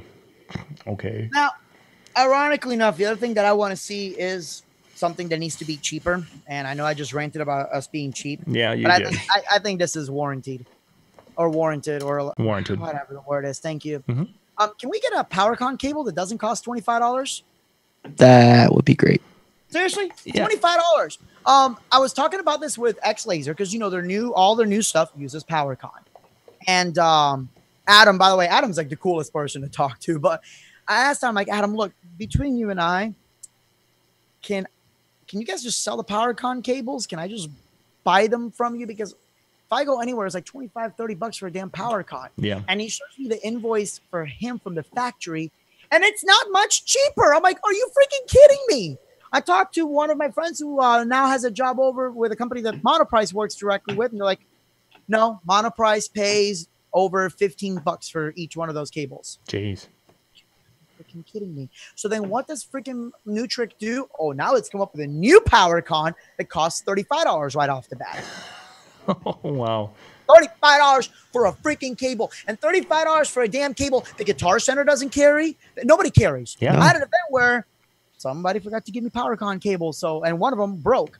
Because PowerCon cables break really easily. I mean, it's disgusting how easily those cables will come apart.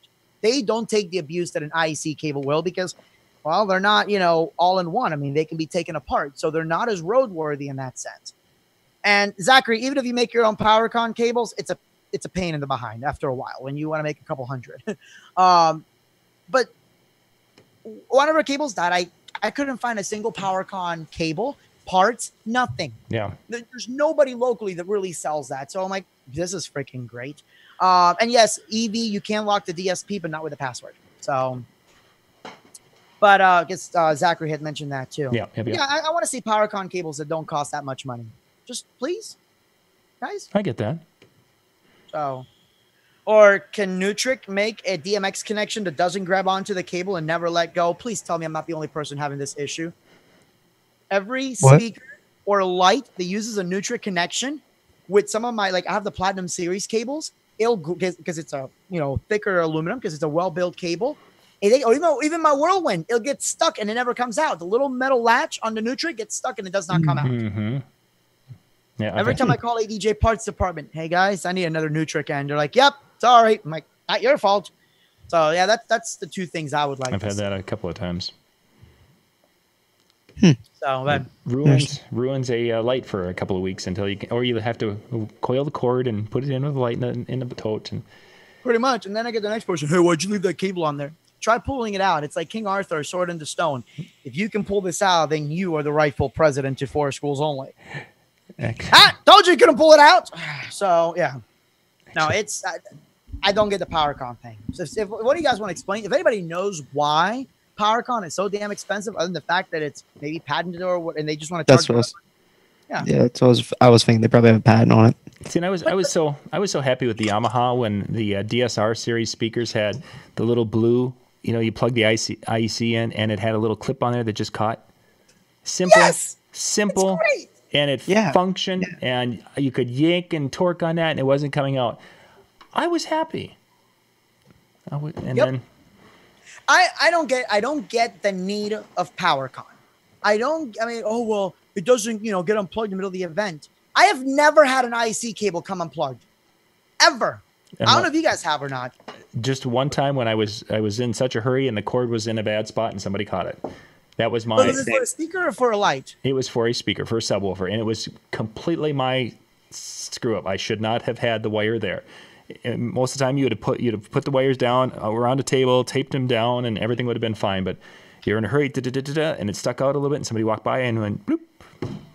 One time in 30-some years, yeah. And the ironic thing is that speaker manufacturers don't use PowerCon, but lighting manufacturers do. Bro, it's in a trust. I don't need the speaker. That's More importantly, I don't need this DJ light to have PowerCon. Yeah. Because I just bought 1,000 IEC to IEC linking cables. You know what I want to keep using? IEC. Let's not reinvent the wheel here. These 3-foot ones, they just bounce along so nicely, and it's like, oh, this is so nice and clean. And then you get the new ones, and it's like, PowerCon, what the... And it's not even linking PowerCon. It's just PowerCon in. Yeah. It's kind of like, okay, so, with ADJ, they had all the IEC to IEC. So, I bought 1,000 of these different cables in different sizes. Yeah. And now what do we have? PowerCon. Well, how much is a regular 5-foot IEC to IEC cable? I think it's like $6 or $7. Yeah. Hey, that's reasonable. How much is a PowerCon? $26.99. $26.99. I better come with a lap dance is what I better come with, because I'm not paying $26.99 for a damn cable. I'm sorry, you are out of your mind. That cable costs a quarter of what the light did. No, sir. It's not being cheap. It's just realistic expectations. A $400 light should not have PowerCon. No. Yeah, we don't need it. And this isn't just ADJ, but this is everybody that's doing it. Yeah, it's become a thing. I was looking at a lot of these. It's everyone. Yeah, that was a big thing on a lot of the new lights. It's like, oh man. Like, oh. And I love my little IEC jumpers. They're just like, oh, the out and here's the in.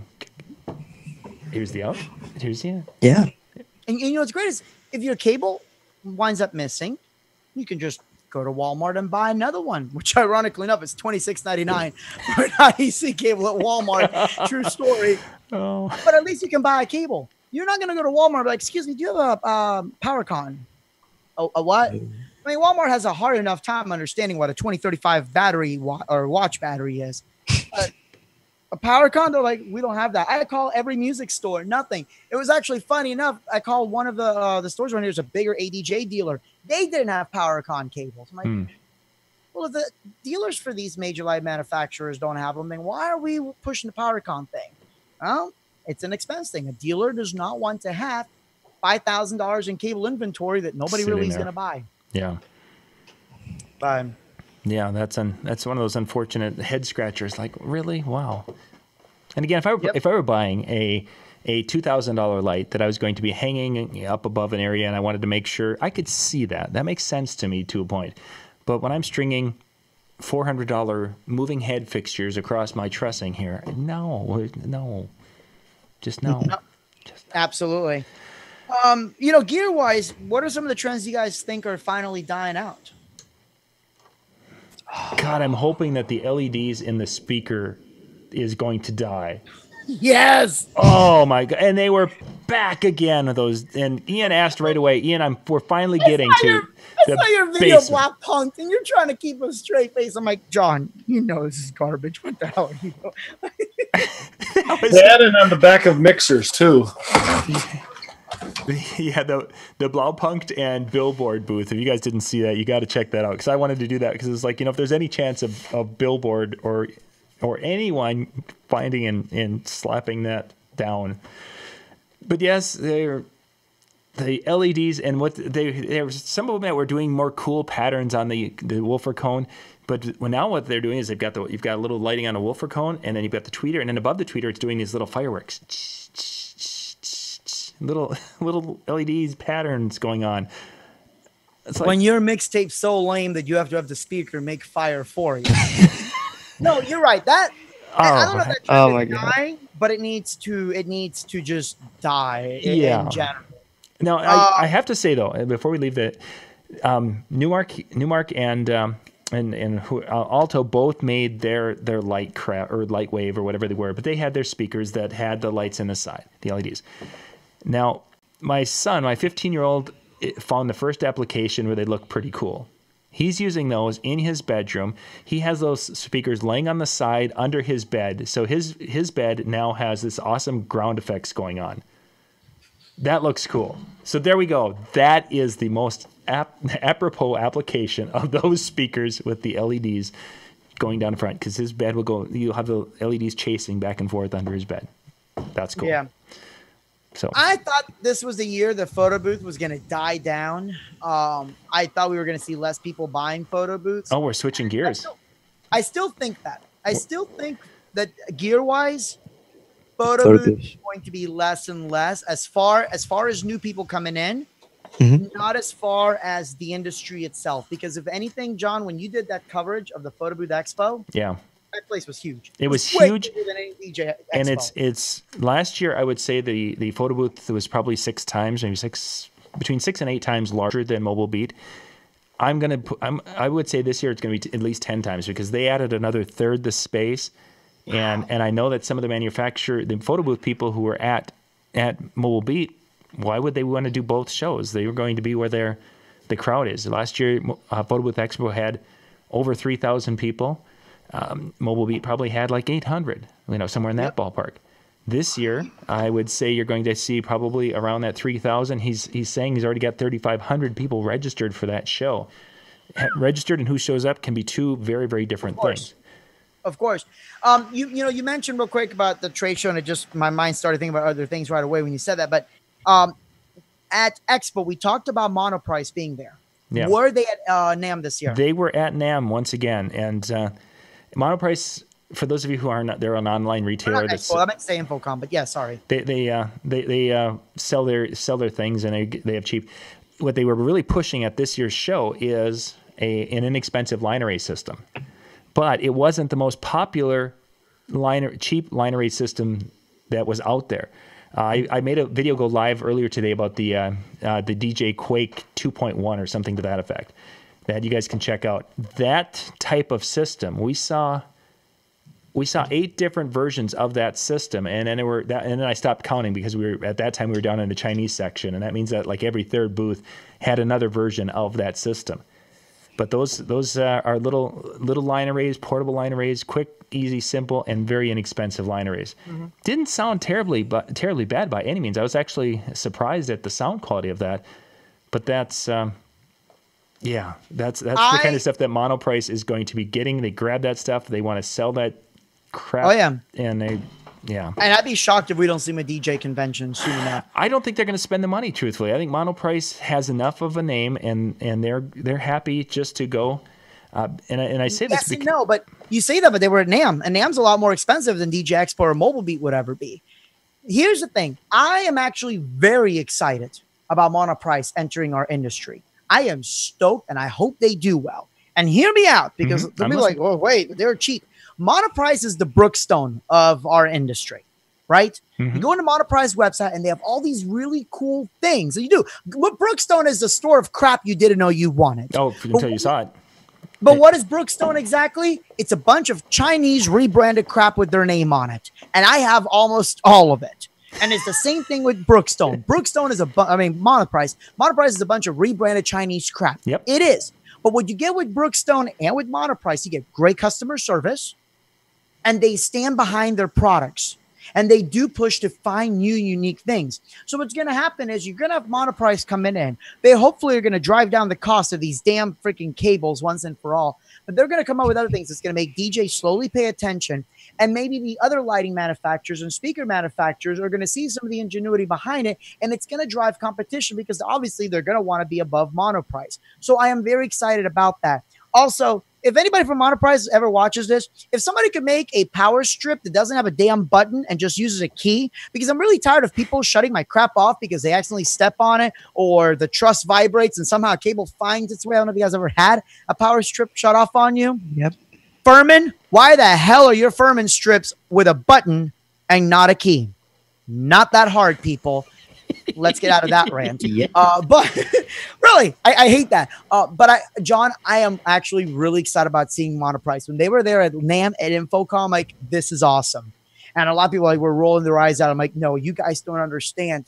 You're talking a company like Amazon that just sells a little bit of everything and has the customer service behind it. That's going to light a fire behind everybody's tails to do an even better job than them. And that's nothing but a win-win for the industry, in my opinion. Monoprice also, because we hit a variety of different trade shows, Monoprice has a pretty good size booth at the National Hardware Show also. Do they really? Which is interesting because the National Hardware Show is basically for hardware store owners, kind of independent or even the national brands, but they have a booth there and they're selling different home technology, running the wiring in the wall for your audio gear. They've got their different switchers and some of their receivers and different things and some speakers. And there's a couple of DJ things that or sound system things that DJs would have appeal to in their booth at the hardware show, but they've got a pretty big presence there. So that was actually really surprising the first year that I saw them there, and they've been there ever since for the last 4 or 5 years, I bet. So could be interesting. They may make their appearance at a DJ Expo in the future. That would be cool. That should be interesting for sure. Anything else, NAMM, that we don't know about, John? It was interesting this year that they brought in some big name celebrities, and yes, there's always some there, but I think there was a level that this year they tried to kind of amp it up a little bit higher. U2 was there to kick off Friday morning. As you walked up there, all of a sudden you heard the guitar riff coming from the third level, and you look up and hear the guys come bouncing out, and they're doing. What I don't remember what song it was because Jeremy and Jerry were ahead of us, so they got to see it, and we could only hear it from back where we were. We were half a block back, but we were far enough. And then of course as we left, there's Melissa Etheridge who's singing to us as we leave, and then a little bit later they had Joan Jett and Pat Benatar, I believe they brought in some more classic rock or what have you. Cool. But it was outside. In the past, when we've been walking through there, the biggest name that I recognized was the outfielder for the Yankees, who had a brief little music career.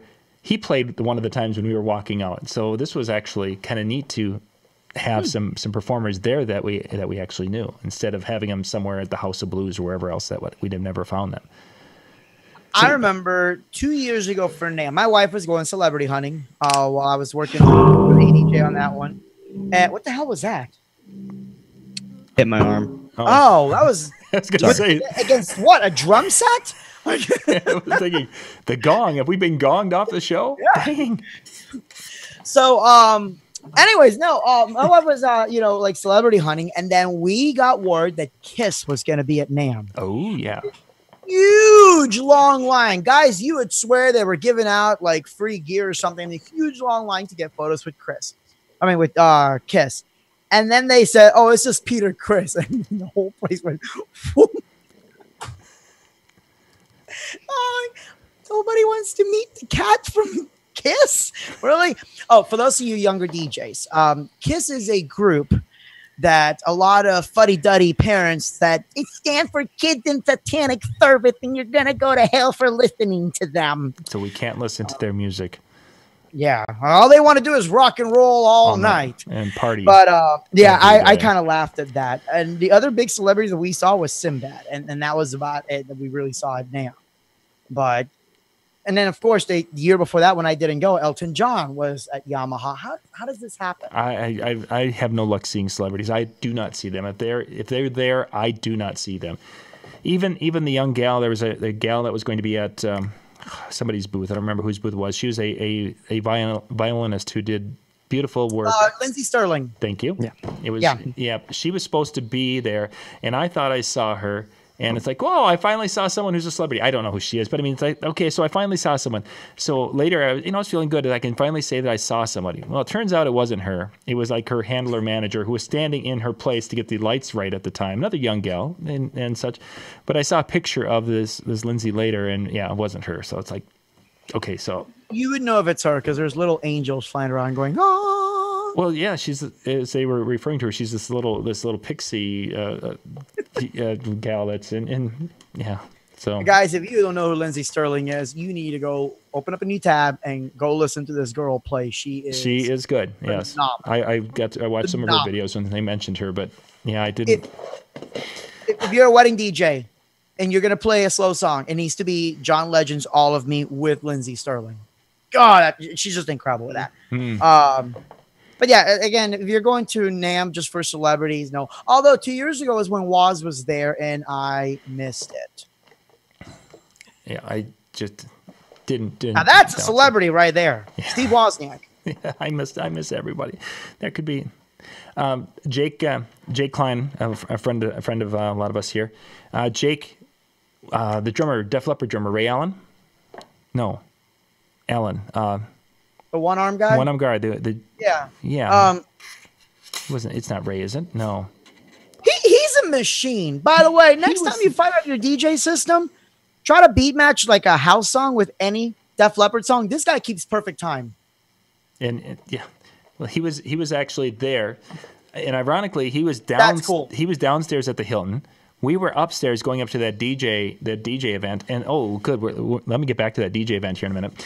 But anyway, so Rick Allen. So Rick is downstairs, and Jake is right there next to him. And why Jake didn't message me that we were this close, I'm really bummed. But anyway, he stood there, and he got a great picture of Rick and everything, and he got to shake his hand and da. Missed that one too. So I was upstairs at this DJ event that was being hosted by a variety of manufacturers and such, and put on upstairs. Typical DJ event. I mean, they couldn't have taken all the bad issues from a Mobile Beat DJ event or a DJ Expo. You take all of the crap that didn't work, that makes it a crappy event, that makes people say, why in the world are we wasting our time here? Put that together, and that's what they had. Now, maybe somebody had a better experience for it, but there's no MC in this particular. The sound, it wasn't blaring at the time I was there. So that part I was thankful for. They've got these big, beautiful video screens. Nothing's going on the screens. There's a little bit of lighting in there. There's a bar, and you can do the bar thing. And it's like, well, so what's going on? What's the point of this? Well, there's going to be prizes given away. Okay, when? Now? Later? Do I sign up? Do I not? There was no one at the door. What are we doing here? What's going? Nothing. It's like, oh my God, how can, in this day and age, it's not like we're just starting conventions or we're starting meetings or we're starting these DJ parties. Somebody should have their crap together and know a little bit more about what they're trying to do. Yep. NAMM should also know how to hand out badges. But that's a whole rant within itself. Oh, the badge thing, when we went to go pick that thing up, so you go down there and you know, do you have your printout? No, but I have my ID. Do you have your printout? No, but you see my frickin' ID? It's right here. This is the person you're looking for. Type it in. Okay. Types it in, prints it out. Now, if you lose this, it's going to be $100. Really? It costs you $100 frickin' to hit print again. And it's a crappy badge that will break pretty easily. It's a thin piece of paper that's going to rip easily, and then they give you this little thing with the little plastic clips on it that's supposed to hold this badge on you. I didn't even get like 20 minutes later, and the first one let loose. It's like, oh, well, I have my badge that I get from the hardware show, which has real badge holders. So Lori and I use those, and no problem the rest of the show. But how can you be so... Real quick, Jerry Lambie said that, yeah, Stevie Wonder, we forgot, he's at NAMM every single year. See, I don't see anybody. I ran into him coming out of the bathroom because I was rushing, and I'm like, I'm so sorry. He goes, oh, I didn't see you there. And I... Wah! Like, Rick, you look confused. It's because he's blind, all right? Laugh with me here. I'm not blind. I know. I said Stevie Wonder's Stevie blind. Wonder's blind. That's why you didn't see you there. That's how I am actually, a little confused. You know who we haven't talked about, and I think they deserve a lot of recognition because they really came up with some tiny but really creative things, and that's Odyssey. Odyssey, they have their headliner facade. Mm-hmm. They had the little the corner tray, the Studio Glide cases they did. They released a case for the Evolve 50. So EV owners rejoice. You know, you can have the road case for that. I don't know if you're familiar with like the little fold-out stands that they have that, you know, fold out into a complete little table. The Odyssey had. Mm-hmm. They now have them in Flight FX, so now the tables themselves light up. Oh, that's that cool. Looked really cool. And they also released a photo booth shell that actually looks to be pretty affordable, and it's a beautiful looking photo booth shell. Can we please get rid of the facades that light up? That's the next thing to go. I'm okay with that. I'm not okay with scrims. Why are we covering a pencil with a bed sheet? But as far as like if you're talking about like where you stretch the fabric and you put a light behind it, yeah, I'm so over that. It makes your setup look like everybody else's. I don't like that look at all. But their headliner facade, it looks like little LED cubes inside the facade, and they all individually light up. I'm like, okay, that's kind of cool. It's the same thing. It's just cool. I know that. Sorry, go ahead. That was Odyssey that had that? Yeah, Odyssey. Okay. And it actually surprised me, but it was IDJ Now had cover videos, and I didn't see anybody else talking about this. Yeah, I didn't even see Odyssey talking about it. Yeah, they had now that you mention this, now they had that set up in front, but it was kind of downplayed. And I think the biggest reason why I looked at it and I didn't give it too much time is because the thing is about 2.5 inches thick. It looked like, and it folded in on itself, and it weighed 5.3 million pounds, and it had this big block controller that was running it behind there. It's super thin. Like you look at this thing, and I mean, it's not much thicker than a standard facade. John, I'm going to send you the link on Zoom. I don't know if you want to put a video on that one up there, but it is a cool looking facade. Oh, it is. It's a neat look. No question about it. It's kind of like, when ADJ did their thing with their little, and I don't remember what those were, but they were kind of those hexagonish type. They made a cool DJ booth with that a year or two ago. But is it realistic for a mobile DJ? Because if it's, I don't know. I guess it depends on the price point. Yeah, Lord knows it's easy to carry, but. What's the other one? I know the Pro X. They had the Magma, and then they've got their Glow, their Pro Glow something or another. I did a video on that one also because they came out with their second version of that at this show, and there's a couple of features on that one that took it to a level now that I think that as a mobile DJ, that probably the one I would be leaning to if you wanted to go glow would be that Pro X one, because they did the quick release corners that they put in there, that when they're engaged, you cannot, they're solid, but it's like squeeze, squeeze, click. And then they have magnetic, the connections to power this are all magnetically connected now. So it's basically kind of like the plug on a MacBook, Retina type of laptop, where it's magnetically there. And if it gets hit, knocks off, no big deal. So it's the Pro X1, of the two, even though it's a different look, and the cube look was pretty neat, and it could do patterns and things, which you can't do with the other one. Just the thinner, lighter weight of the Pro X, I'd have to give it a nod that way myself right now. Yeah. So I mean, it's. And I think Jeremy shot those. Sweet. Yeah, Jeremy shot the videos on those also, because he covered that booth, and I think we're going to. Michael, my 15-year-old who does most of my video editing, he's like, I think I've got 40 videos done so far, and this is like before supper tonight. He's been just an editing beast, so I was like, yes, go. No, I think the shows themselves, the big problem what a lot of people don't realize is first of all, they really need to have a better way of doing badges. I mean, if only there was like some sort of device, right, that had like maybe some sort of like go with me, like a digital wallet, and maybe like a NFC chip, and maybe they could scan that and have it in there instead. And then you don't have a check-in line to worry about. Oh, getting to the check-in line. Let's go there this year. Yeah. Oh my. Every year. It's worse this year. So every year it's bad, because they get the security people who now all of a sudden have the most important job in the world of protecting whatever God knows what the hell they're protecting. So you have to, in the past, you'd have to go walking to the door, and as media, every freaking convention I go to, I can get in early as media. It doesn't matter. Hardware show, and lighting shows, fishing shows, because I'm media, I can get in. This one, yep. I'm sorry, sir, you can't get in until 10 o'clock. It's like, what the hell? I should be in there and covering this for these people. Your exhibitor, anyway. So I can't get in. But in the past, we would have to go and they would have to check. Here's my badge and here's my ID. Yes, they match. Here's my bag. Look in that. Here's my underwear. Yes, they're clean. That's the whole rigmarole we get in. This year, now because of this whole issue, we have to go through metal detectors. So that means that there's only 3 or 4 different entry points. I was in line 45 minutes. So we came there. We should have been able to I think it was about 9:30 when we got in line. It was 25 after 10 when we finally got in the building. And then we got in line once, and then we're going to go over there and then there. So that was my experience. Hey, just hang on, Arnoldo. So Jeremy Landby has got this way of getting into places. He can, if media can't get into the exhibit floor, somehow he's on the exhibit floor.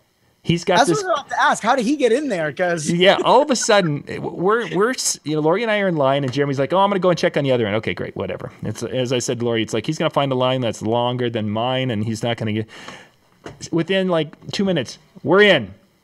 It's like, no frickin' way. We're in, and we're in hall whatever. It's like, yeah, he found someone as he's going through, a gal that was at the doors, and he flashed the media badge, and she's like, "Oh, sure, come on in." Maybe his wife threatened him. I'm hoping that it was that, but I know better than that. Jeremy's just got this way of if there's a he will be the only person at the U.S. Bank Stadium during the Super Bowl that gets in there without a badge. I mean, he would manage to do that. I don't know how he would do it. He would be in there to watch the game, and he wouldn't have a ticket. Maybe he could do it. It's I don't know how he does it, but I've always noticed he manages to be everywhere at the same time. I just don't understand why, and they never have good Wi-Fi at these shows. It was shows horrible. I don't know how some of them peaceful live stream. It's like, here's Katie and she's live streaming. It's like, how did you? And then here's this company. They're live streaming. How? I couldn't even get enough signal to put up an Instagram photo half the time. Yep. Yeah. Nam's the worst when it comes to that. And it's funny because we've always made the jokes that if you go to a DJ convention, DJs are, let's just be honest, usually slightly, sometimes out of shape, surprise. And at NAMM, you don't see that. And it's not for any reason except that most people may have weighed over 200 pounds, but by the time that you're done trying to figure out what door you're supposed to get in, you're under 85 pounds because nobody at NAMM knows where anything's at. Last year, I almost got kicked out because I went off on them because they're like, well, you need to go to the backside. Now, I will go to the backside. They're like, oh, no, this is the wrong area. You need to go to the side entrance. I go to the side entrance. Oh, no, now you need – and this may not sound like a big deal if you guys have never been to NAMM before, but the convention center at Anaheim is huge. Yeah, it's a walk. It's huge. So, I mean, it's like, and you know, you're carrying your cameras and you're carrying laptops and you're carrying all this gear. And after a while, you just want to kill somebody. Yep. Right. And I may have accidentally said, I swear to God, I'm going to kill one of you guys by the end of the day. And I got Chris. No, God, I don't get it. How hard is it to just have like a little device that maybe has like a map? Right, maybe like a GPS on this. I mean, this is way in the future, in the year 2000. See, I did a Coco reference there, but maybe like something with a GPS that would tell you enter here, and if you're the media, enter here. Yeah, and if you're a DJ, don't show up. I don't get it. I'm glad I'm not the only one that shares the frustration of how disorganized the whole check-in, check-out process is, because there's no reason in 2018 that it should be like that. So now on the flip side of one of the times where the staff came above and beyond for us, it was a security person there. Mm-hmm. We're looking, it's like there are absolutely no beverage dispensers in this place. They've taken them all out. You only saw 2 of them the whole time there, and those were down by the arena. So I'm looking, we're over there, and I came up to a security guy, and it's like, dude, is there any kind of a water machine or a pop, because my bottle was empty, da-da-da. And he's like, no, there isn't anything. There's the thing over there. He goes, or right out here is a food truck. Well, there's no entrance. He goes, you go out there and just knock on the door, and I'll let you back in. So Lori and I went out there, and here's these 2 little old ladies who have this food truck that are making chicken quesadillas. We had one, and it was absolutely fabulous. And then we had a big thing of whatever tea it was, Arizona tea, and we $8 later, we were knocking on the door and getting back into the guy let us back in. And how was lunch? You were so nice, thank you, sir.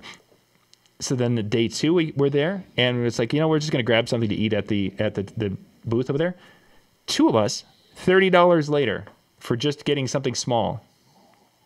It's like, okay, thank you, convention center. I'm thinking I'm just gonna open a booth at NAMM, and it's gonna have like just some hokey Chinese lighting or something, but it's only gonna be like a one wall with just a few little lights here and there.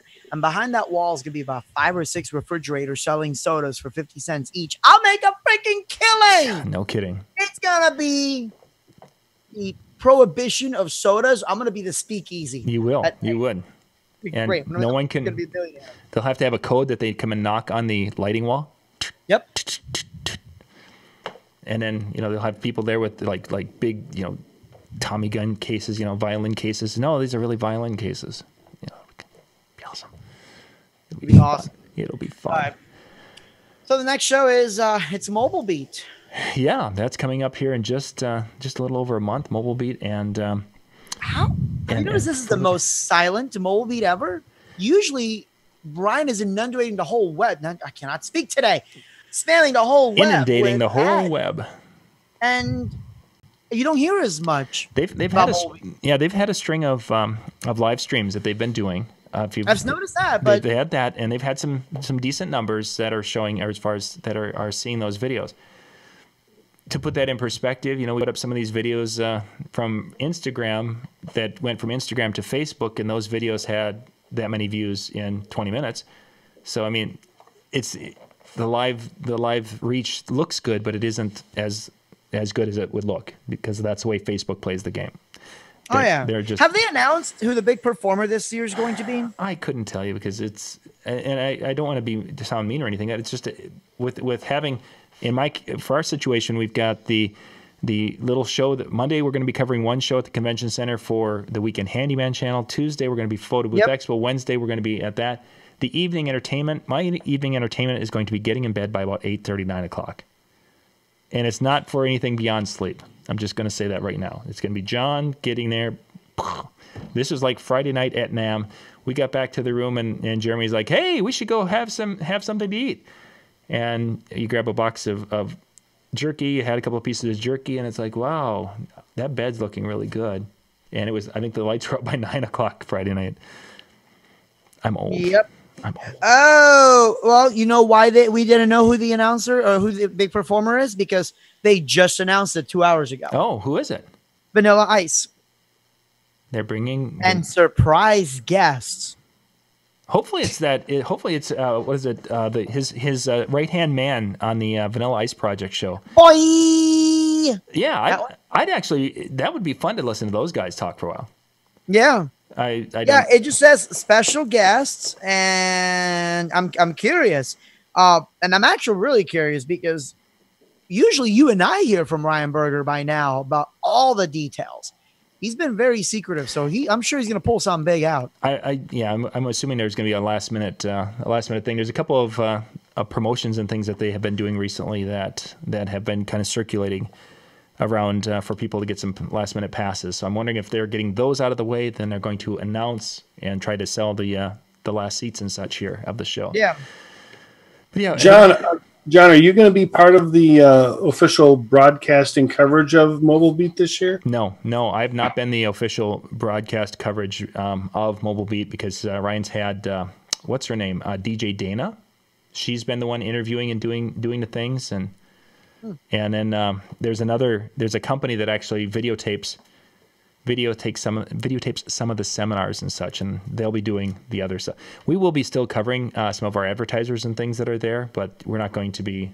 I'm not going to be broadcasting from Mobile Beat this year. It's that cost me so much money to have the room, the space for that, then the internet connection. I think we had close to $2,000 into just the logistics that year that we did the DJNTV for Mobile Beat 2 years ago. I think you still need to have the taco party up in your room, though.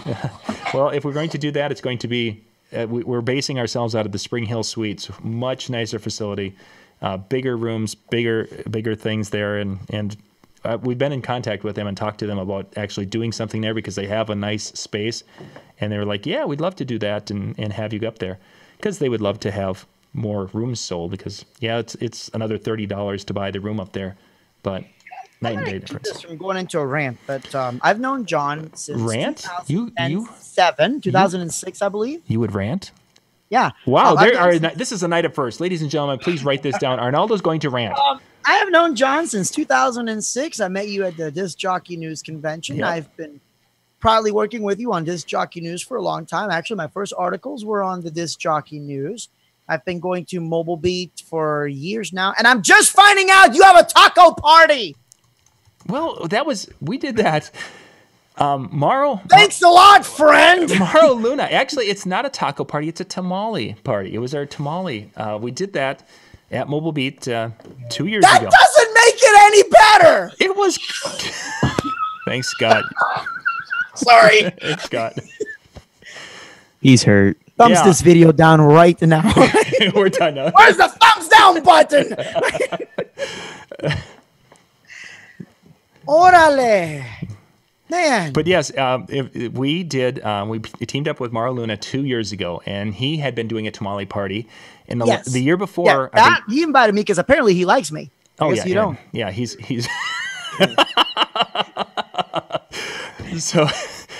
So Maro makes these the homemade tamales, and here we'll back this up when he first started doing this. The idea we went there, and it's like we're thinking that this is like his mother's recipe because his mother is an immigrant to the United States, so it's like this must be a family recipe, and we thought this was really something special. And then I hear through the grapevine of Brian Red, a friend of his, that he learned how to make tamales from YouTube.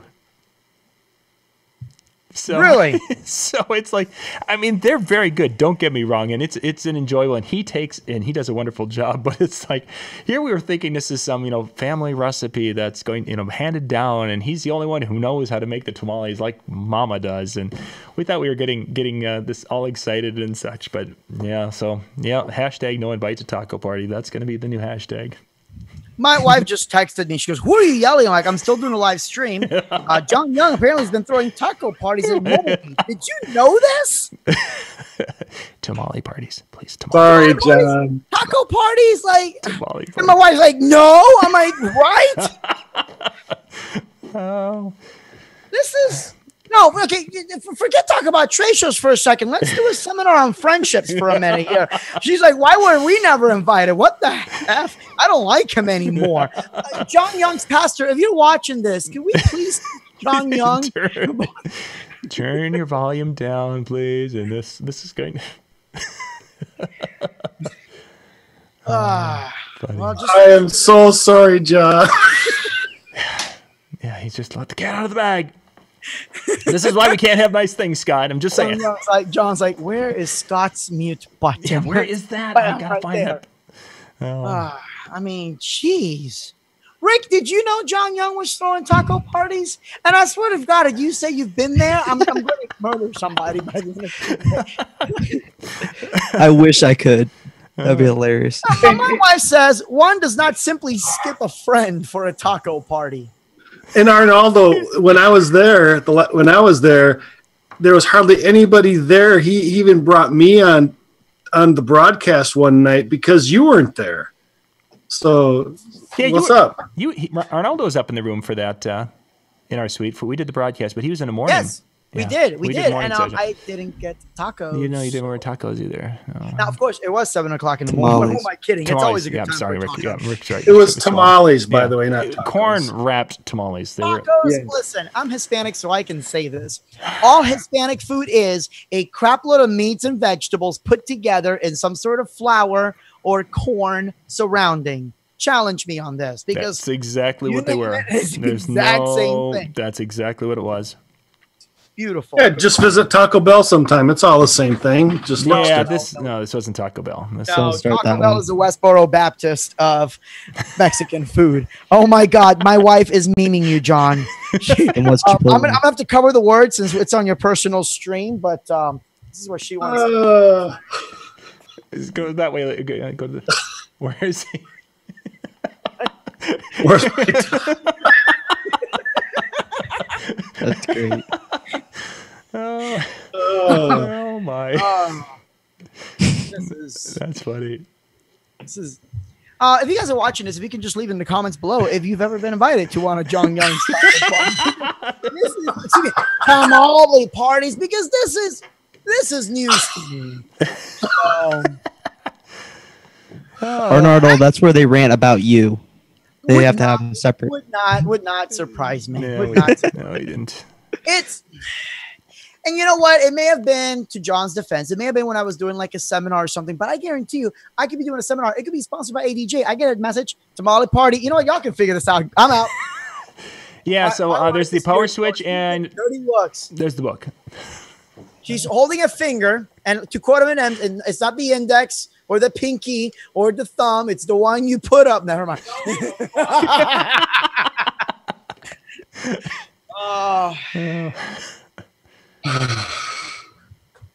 Great. So sorry. Running a store. No, John Young doesn't run a store. It's crazy. I swear to God, I hope Mike DeSoto throws like a hibachi party and doesn't invite you, John. Oh no. We're talking about doing a party, but not a hibachi party. But we've got some fun. I'm sure I won't be invited to that either.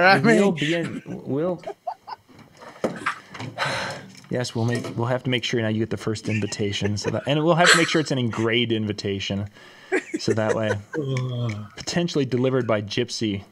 Hey Arnoldo, when the invites come out, I'll send you a text, let you know.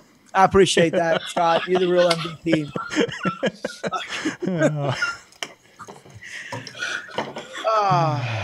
Okay, wait, hold on. Zachary's saying that you have a meatball and lefse parties. What? What? Who? Okay, now y'all just screwing me. That better not be a meatball party. John, you're IKEA too? Like. Yeah, no, there's no meatball. Where's he saying that one? I didn't. Oh, it might be on Facebook. And it's on Facebook. Yeah, it's got like three or four chats here. One of them we didn't invite you to, John. How's it feel?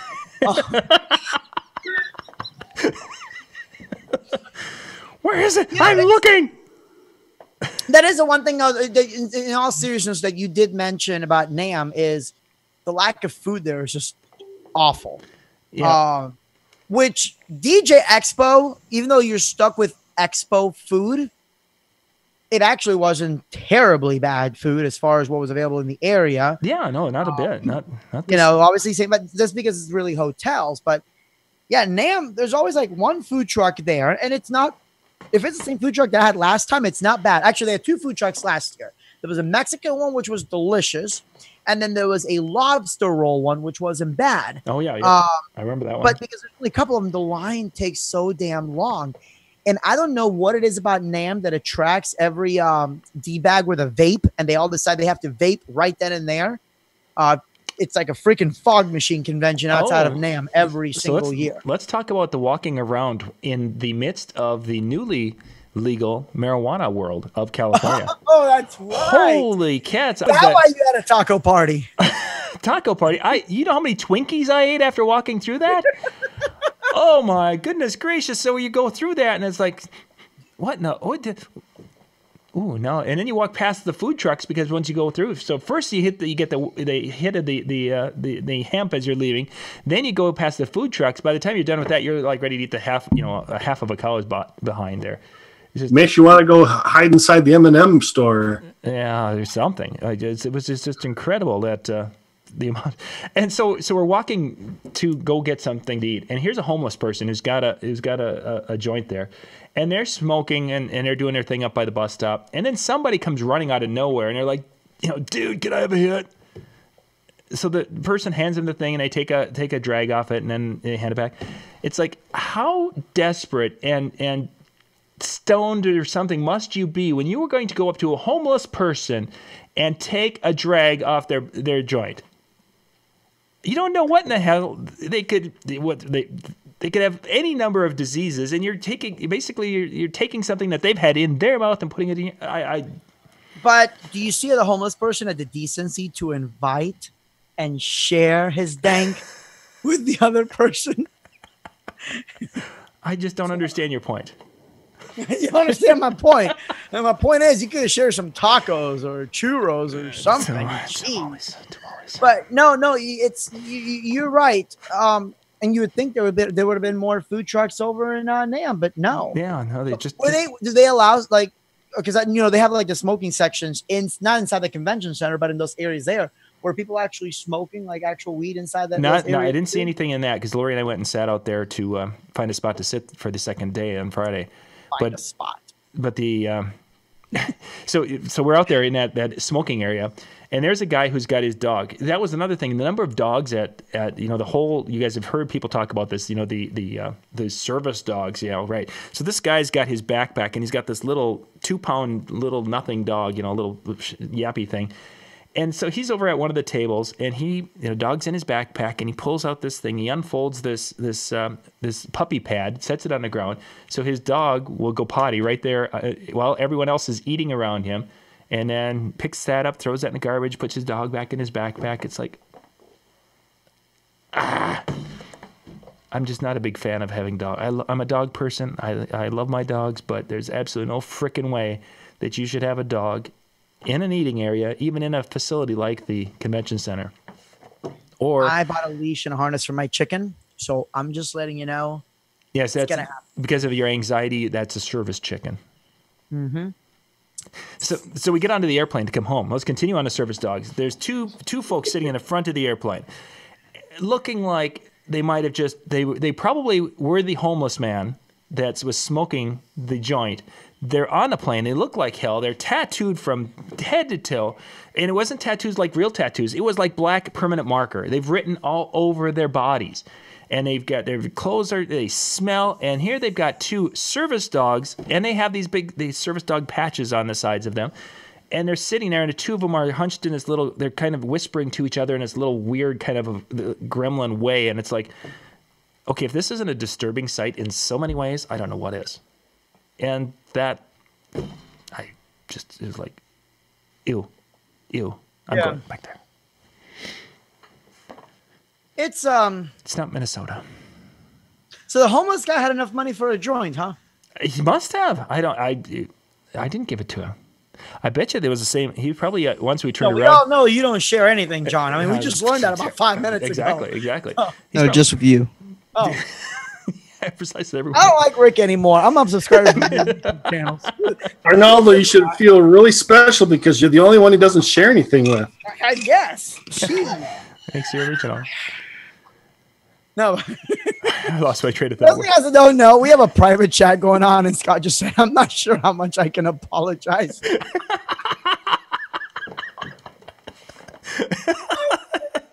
is going to be the new thing now. It's gonna be the new meme. Yeah. Oh, This it show. is. We can finally move past poop towel. Yeah.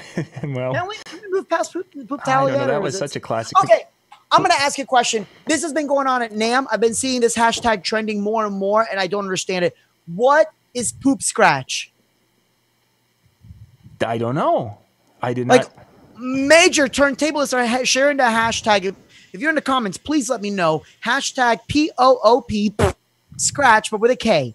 What is hashtag poop scratch? And I thought it was an insult because if somebody hashtags poop scratch, I'm going to punch their mother in the throat. No, you've got big time DJs using it in their own mixes. So what is poop I don't scratch? know. That's a great question. It's something that I do once in a while. I want to go to the bathroom, but Different thing I'm thinking. So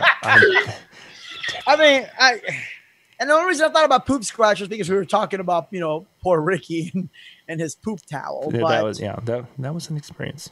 yeah, it's okay. As far as like NAMM, a lot of bigger DJs I know made their ways in there, especially I think because of NAMM. NAMM was really not NAMM. Excuse me. Sorry, not NAMM. Rain was pushing the whole their system, so you saw a lot more DJs there. But they're really, you don't see a lot of actual like the high profile DJs there, like the actual producers. You'd think you would see more of them, but no, No, not not so at much. all. But so what happens after the poop towel? What happens after the poop towel? David, if you're wondering about what happened there, we can go through that if you don't know. So if you don't know what it is, just ask. Yeah. We'll tell you the story. It's a good story, but if you've heard it, we don't want to waste your time. But it's a really good story. No, it's awful. But yeah. So I guess that's NAMM in a nutshell. Yeah. It was an interesting year. Good in some ways, different in a lot of ways, and a few things that we could have definitely lived without. Oh, John, I know you didn't get to do it at the last NAMM. Did you go to the Ultimate Ears booth and have your mind blown by Ultimate Ears in-ear monitors? No, there was a line and a half in front of their booth. Yes. Oh. They were giving about $30,000 of Ultimate Ear stuff away there. Yeah, there was always a line there. Couldn't even get close. I love my Ultimate Ears. Yeah, it's really cool because they have you put a sample on. Obviously, they replace the caps in the end, but you get to hear all of them. They go in and take your impressions, so that way you have to pay somebody else if you decide to get them. I got to tell you, getting in-ear monitors was the best decision I ever made. I have not had my ears ring after an event for 2 years straight now. Yeah. And I have Yamahas behind me at most events. You know how loud that is. Mm-hmm. They're so good. I'll bring them with me to events just so I can keep my ears blocked. Well, that explains it, because I remember specifically asking you if you wanted to come up to the tamale party, but you were probably wearing your earplugs. Yeah, no, I definitely don't remember you asked me. Believe me. Okay, you could have sign language that. I don't even know sign language. I know only one thing in sign language that you're going to learn after this thing goes offline for not inviting me. You could have said it in sign language. And I would have understood. Tacos, like I said, middle of the seminar, ADJ would be like, and here's Arnoldo Offermann doing a seminar on lighting. Nope, I'm at a tamale party. Yes, If you guys want to learn about lighting, you'll just bring your lights up here to the tamale party, or the tamale party will come down here. Alfred's going to see this and be like, wait a second. No, I was on time for my last seminar. But yeah, okay, so people don't understand what poop scratch is either. Yeah. Look it up. Hashtag poop scratch. It's a thing. But I think that's all the stuff that really was. We talked briefly about Ariba with their new bags that they had. Yeah. No Blizzard. Was Mark there at all? No, because Denon or the In Music Company just had a booth upstairs, and I don't think they had anything. No, sorry, I meant Mark with Eternal. Oh, no Eternal Lighting. Okay. Mark Lighting is who I thought you were referring to, but yeah, no, there was no Blizzard, no Eternal. Actually, Mark Lighting's been really quiet. What's going on? Do you know what's going on with Mark Lighting? Or? Yeah, they were kind of retooling and rebranding because I think they found out that that the whole concept of an audio company starting a lighting company and trying to jump into that was a little more daunting than they thought it was going to be. So I believe that they're still there and they're still going to be doing something, but I think that it's kind of putting together a better game plan to get their name and things out there. So I think they're going to do something, like, that PV has been so successful with, is going out and hiring some club DJ to try to sell gear to mobile DJs. I think that will be effective, like it is for PV. Oh, did I mention that part? How excited I was about that. What happened? So here's a company. PV is trying to get into the mobile market. They come out with the Dark Matter series, which is kind of a mobile-friendly speaker. They've got the RBN speaker that sounds very good for higher-end DJs. They've got the PV speakers that they just came out with, which is a plastic cabinet that sounds really good and it's high power. So now we're talking about something that's going to be pushing the Art 712 from RCF. They have some speakers in line. Sorry, scratch poop. Somebody just told me it's a record label of DJs. I didn't know that. Oh. Yeah. So okay, sorry. Go ahead. So PV's wanting to get in the mobile market. So what do? They bring on Keith Shockley as an ambassador. Keith Shockley has a little bit. He's got some obviously street cred because of his past. He's not a mobile DJ, but he did some things that were semi-mobile in early times when he first started with PV. But beyond that, Keith Shockley's Keith Shockley. We'll leave it at that. So who's the next DJ that they've got that they're really trying to push is this DJ Ponfetti. DJ Ponfetti is a club DJ from New York who, if you watch the promo videos and different things of Ponfetti, you don't see any gear getting shucked and moved around. You don't see anything that basically coming in, there's the controller, and uncha, uncha, uncha, and that's off we go. It's like, why, if you're trying to sell to mobile DJs, why would you go and continually bring in DJs who are not mobile DJs, don't have a mobile DJ career, can't speak for moving gear? It makes absolutely no frickin' sense to me why you would do something that way. So we're going to spend tens of thousands of dollars on bringing in this DJ who, this club DJ, EDM DJ, it doesn't matter. Now, if I'm selling controllers, if PB came out with controllers, that makes complete sense to me. Absolutely. Can I give you my reasoning why? Go ahead. Your average DJ is a male, and because she looks like that. That's just what I typed in because she's hot. That's exactly you did. Why, you'll take note that in my description of Ponfetti, I did not say male or female because it's Ponfetti. Like you can figure out that's not a dude's DJ name. It could be Ponfetti. That Ponfetti and Kyle are going to be performing this afternoon. That kind of a thing. It could be. Yeah, maybe. But it could be. No, I mean, I think most of us now because Ponfetti's been at a few different things, and she had a couple videos that have been shared around quite a bit. I think it's because of that DJs know who she is. But again, girl DJs that can scratch is a hot commodity. Oh, for sure. In both senses of the word. I can tell you right now that if Lady Style promoted freaking crap brand speaker, a bunch of DJs are gonna buy a crap brand speaker because Lady Style promoted it. And if you guys don't know who Lady Style is, y'all are missing out. This girl is ridiculous. Can she mix and scratch too? Dude. no, she's really, really good. But I think it's because again, if you're a good looking DJ, you're exactly right. That's why, because she is eye candy when it comes to some of those things. But it was interesting listening to her in the PV room is that she's there, they have her behind there handing information out and such, and it's hi, I'm introducing herself. It was all about hyping her name and her brand. And yes, she handed out the PV stuff and such, but she wasn't there to help promote her and her business. And I get that, okay? That's understandable. But then don't whine to me that mobile DJs aren't buying your speakers.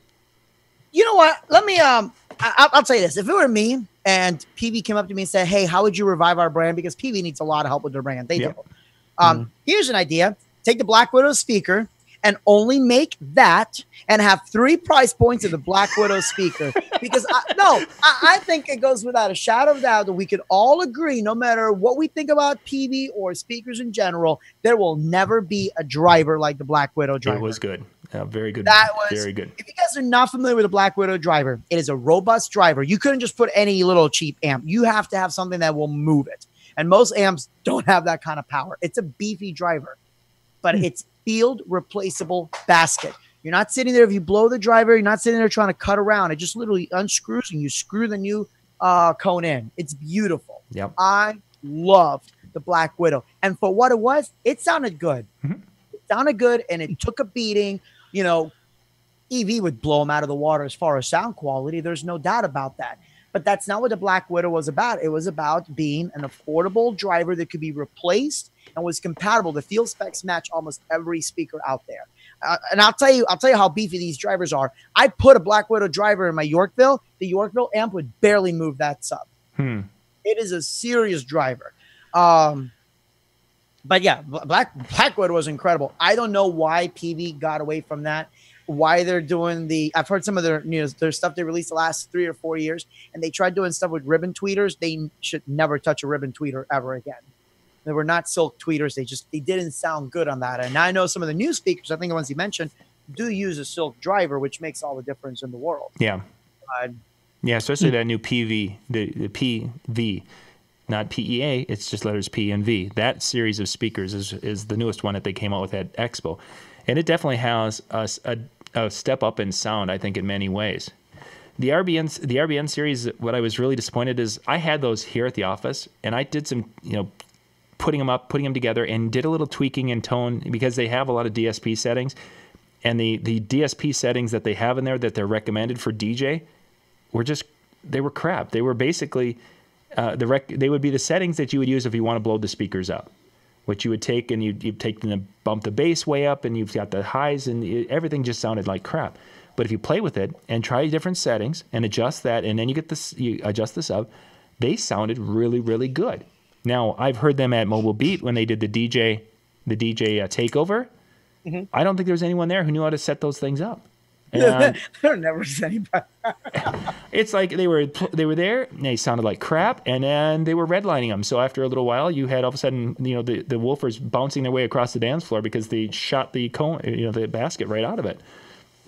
They didn't quite, but they did. They were distorting and such because they just were pushing them too hard. They didn't know how to run them, which is very disappointing. But another in general, and going back to when you talked about the PV and all that. I think that's kind of like the theme that we keep going back to, is that you're having these companies that are doing a lot at the same time. And I think it's going to hurt a lot of them. In the comments, somebody asked about, Serato hardware. Serato needs to stick to doing software and stop trying to develop hardware specifically. That was Pioneer's market, and Serato screwed that up with Pioneer. I don't know I know what happened. I don't want to say too much, but we all know the Pioneer decided they were going to do their own route, and they're doing Rekordbox. And Rekordbox, for what it is great. And Pioneer at least is doing a good job supporting it. But that's a whole different thing, because the Pioneer guys are loyal to Pioneer. Even if they put out a crap product, people are still going to be all over because of Pioneer. Oh, yeah, for sure. Now they're getting into DMX with the whole Rekordbox thing. I'm like, okay, well, again, going back, who's going to support that? Yep. And it's the same thing with Serato. Yeah, Serato talked about doing more hardware or some hardware stuff. I'm like, no, just stop. Stick to the one thing that you're good at. And I mean, it's a competition is good altogether, but you can't have somebody just getting into everything. I don't think that's ever really going to work. And I think that's going to wind up just confusing the end user altogether. And that'll be interesting to see what Virtual DJ does, is because they are one of the companies that we're going to see them wanting to get into that lighting controller realm as far as the software side of it, and how they're going to implement that into the next generation of Virtual DJ. Will they partner with someone and then code to that, or are they going to try to be building the hardware inside the hardware? I will tell you this. I talked to one of the Virtual DJ guys about the whole Ableton link, because Virtual DJ, for God knows what reason, doesn't have that. It's the only feature Serato has, the Virtual DJ doesn't. And they literally looked at, like, well, not look, but it was like, you could just tell they had blank eyes and face, like, really? Ableton link? I'm like, yeah, that's the big thing. We want Ableton link. For it to be considered now a Series DJ software, you got to have Ableton link. But I think I think licensing is the thing that should happen. You know, Sound Switch, they license it now where you can use it with virtual DJ. Or supposedly, I don't keep up on too much on that end. Yeah. Light Writer, which is done by Nicolati, you know, they're licensing Light Writer to work with other hardwares. Even ADJ's doing that. In case you guys don't know, my DMX will work with the dongle, will work with Elation's Compu Show, and it'll even work with Freestyler DMX. If you didn't know that, now you know. Now you know. That licensing thing, that's awesome because that's going to kind of blur the lines a little bit, but it's not going to have a company having to support a whole new different thing. Pioneer, Lord knows they have the money and the marketing to get behind software, but at the same time, you see a big giant company like Yamaha where they sent, oh my goodness, what is the name of the software that they released with their mixers now? Cubase, you know, but you don't see Yamaha branding Cubase under their name because they're not going to get into that side of the software thing. And Yamaha's a much bigger company than all these other companies put together. So it's kind of like DJs that, you know, oh, I specialize in weddings and school dances and photo booth and corporate events and string lighting and pipe and drum. What the hell do you don't specialize in anything? You'll just whore out for money. Well, that's what I think we're seeing the manufacturers doing. And I really hope that at next year's NAMM, it goes back to the way it used to be, only because I think that's stifling competition when you have one team having to do all these different things. Oh, for sure. So yeah, I definitely think that's could be a potential issue with that. With the Pioneer situation, especially. Yep. Yeah. On a different side of gear, John, what's going to happen to us now that YouTube and Facebook are redoing everything all over again? Obviously, we know about the major YouTube announcement, but now they're wanting to revamp it again. Yeah. That's a great question, and that's really kind of a sad thing because for those of us who have built business plans around the way YouTube has been working and their partnership program for a number of years, it's a huge kick in the shorts. And you know, for some channels, like as an example, my kids, my children started making videos, and they were going to start in essence their own little businesses, and they were making a couple of bucks each month, which was a motivating factor for them to continue on and to make videos and to in essence do something like now they have to have 1,000 fans or 4,000 hours in a year's worth of, and I should say, and my kids have no interest in that anymore. So now they're, you know, well, maybe we're not going to do that. I want to find out more information about the Facebook, about their wanting to get into doing a partnership monetizing share.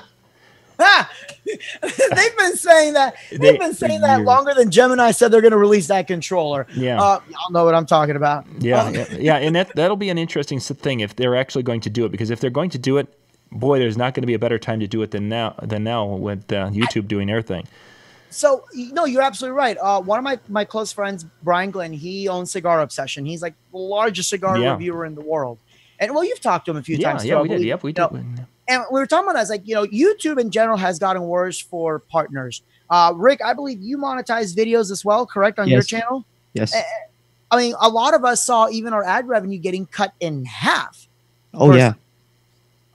And so, you know, the whole premise of slashing these smaller channels is to put money back in the bigger channels, but then it stifles some of these smaller channels from having, you know, an incentive to actually want to grow. If you're going to do it that way, then you need to give a way for these channels to grow, to be featured, maybe to help them link up with some of the bigger channels so they can work with that. Because now if you're an up-and-coming tech channel, well, no one's going to watch your video when you've got Linus Tech Tips, and no one's going to advertise on your video when you've got Linus Tech Tips getting all that advertising money. So I didn't understand that part.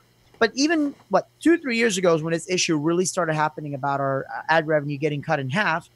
And you would think, man, Facebook, this is the perfect time because Facebook owns Instagram. And you can have a whole platform going around it. And you can get together with, you know, because they have partnered up with Amazon. And you can pretty much think about a product and it appears on your Instagram and Amazon at the same time. Nothing. Yeah. Facebook has refused to do anything with videos. If anything, they're making it worse now because now they're wanting to stifle all business videos and pages and keep it personal only. Yeah. And now if you are a media, John, you and myself with Gear It First and Disc Jockey News, all that, we are under news. Go look, they recategorize this as news, and now they're wanting to add a thing where you can put it as fake news or not. So if, let's say, we cover a video on this light, or this speaker, and a manufacturer of the other brand doesn't like that, it's gaining traction, they can mark that as fake news and your stuff just completely disappears. Yep. How is this a good idea? This is awful. And the problem is that we have to sit here and resort to really doing our best advertising, because how many DJs, and I've brought this up before, and I had a whole rant about this, where I asked DJs, like, look, you come up to me all the time. You come up to John. Oh, we watch your channel all the time. Well, our views and numbers aren't reflecting that. Where are you? Well, I haven't subscribed. Why? I don't have an account. It takes 5 seconds to make an account. Oh, I'm just really lazy. Well, that's why we're putting out less videos, or that's what we're not able to do as much. Yeah. I mean, this is not a free thing for any of us to make. Oh, for sure. Certainly isn't. I mean, you look at, we come back, first off, NAMM, it cost me $3,000 for the NAMM trip. That's what I had into this so far. I come back, and I've got that 15-year-old in there is probably going to be, $200 or $300 of editing cost, and that's a cheap rate, paying him nickels for his time, because he'll probably have, between my videos and Jeremy's videos, he'll have the whole week. He'll be editing videos for the DJ industry. Now we put those up. Well, DJs won't pay to watch these videos. And the market, yes, some of those companies are supporters of us, but most of those videos are from companies that don't pay a nickel to myself or Arnoldo or anyone. So it's like, what do we have left? Well, we've got YouTube revenue. Well, YouTube revenue on those videos, 100 videos, let's say, is going to go up maybe $1.50 a video. If that. Absolutely. Yeah. So we're looking at, let's see, 100 videos at $1.50. Woo. I've got a return on that trip of $150. That's supposed to cover my edit guy. It's supposed to cover the $3,000 for the trip. And that's not to mention the 4 or 5 days that are shot out of my life because I'm down there covering the show. Yep. It really makes it gets to the point. I know, Arnoldo, you've had this frustration. It's like, we could go and say, do you want fries with that? And we'd have a hell of a lot better return per hour for our time. Yep. The ironic thing is, like you said, DJs won't pay for the content because somebody else is going to do it for free. And DJs are sitting there making these videos, which is fine. Make all the videos you want, but they're doing it for the likes and the shares. And then they're making fun of teenagers for doing the same damn thing. Look, I support the DJ industry. Obviously, the DJ industry has helped us, including my family, when we were having, the issue with my wife and the insurance and trying to come up with $100,000 just out of thin air. So I'm all about supporting the DJ industry, but like you said, it costs money to make these videos. I have gear that I've bought specifically for Gear It First. And, while manufacturers do support and they send product, and sometimes we get to keep the product, a lot of times we have to send it back. And more manufacturers are now wanting it to be sent back. And I'm like, really? So you're getting free advertising? What do I get out of it? But that aside, it still takes time to ship it, send it back, film, edit it. To do these live streams. I mean, John, internet is not cheap. My goodness, to have a good connection.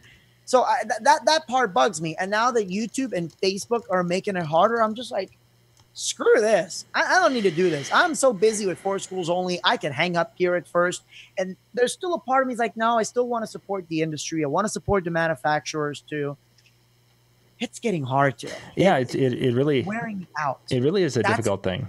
And then you've got to turn around and, as a married person, Rick, you're too young to be married, Rick. You're just a young guy. But I'm just now going to graduate college, man. Yeah. Rick, how old are you? 22. Yeah, okay. I thought he was 20. Yeah, 22, 23. That's what I was thinking, 23. But almost 23. Yeah. Arnoldo, then you and I have to turn around. We have to tell our spouse and justify. Okay, so we're gonna go and we're gonna fly out to do this DJ convention, and it's gonna cost us money for food, and it's gonna cost us money for this and well, we're not gonna make anything, and we're not gonna get paid to go, but we might get some free gear out of it. Maybe. Pretty much. And now you hardly even get that anymore. So there's the sales pitch right there that I have to take that to my budget committee. And I you can hear her eyes roll, and she's absolutely right. It's just us. Ridiculous. Yeah, it really, it's us just being way too naive that oh. No, you're right. I'll share something real personal. I haven't actually really told anybody too much of what's going on with me personally, but you know, my wife doesn't care that I do these conventions. Thank God she supports it. Plus, my sales pitch to her is, Monica, we're going to go to NAMM. I'm going to work and you're going to go see your best friend. She's like, yay. But I'm not at Mobile Beat this year. I'm not going to be at NAMM this year. Don't know yet about DJ Expo.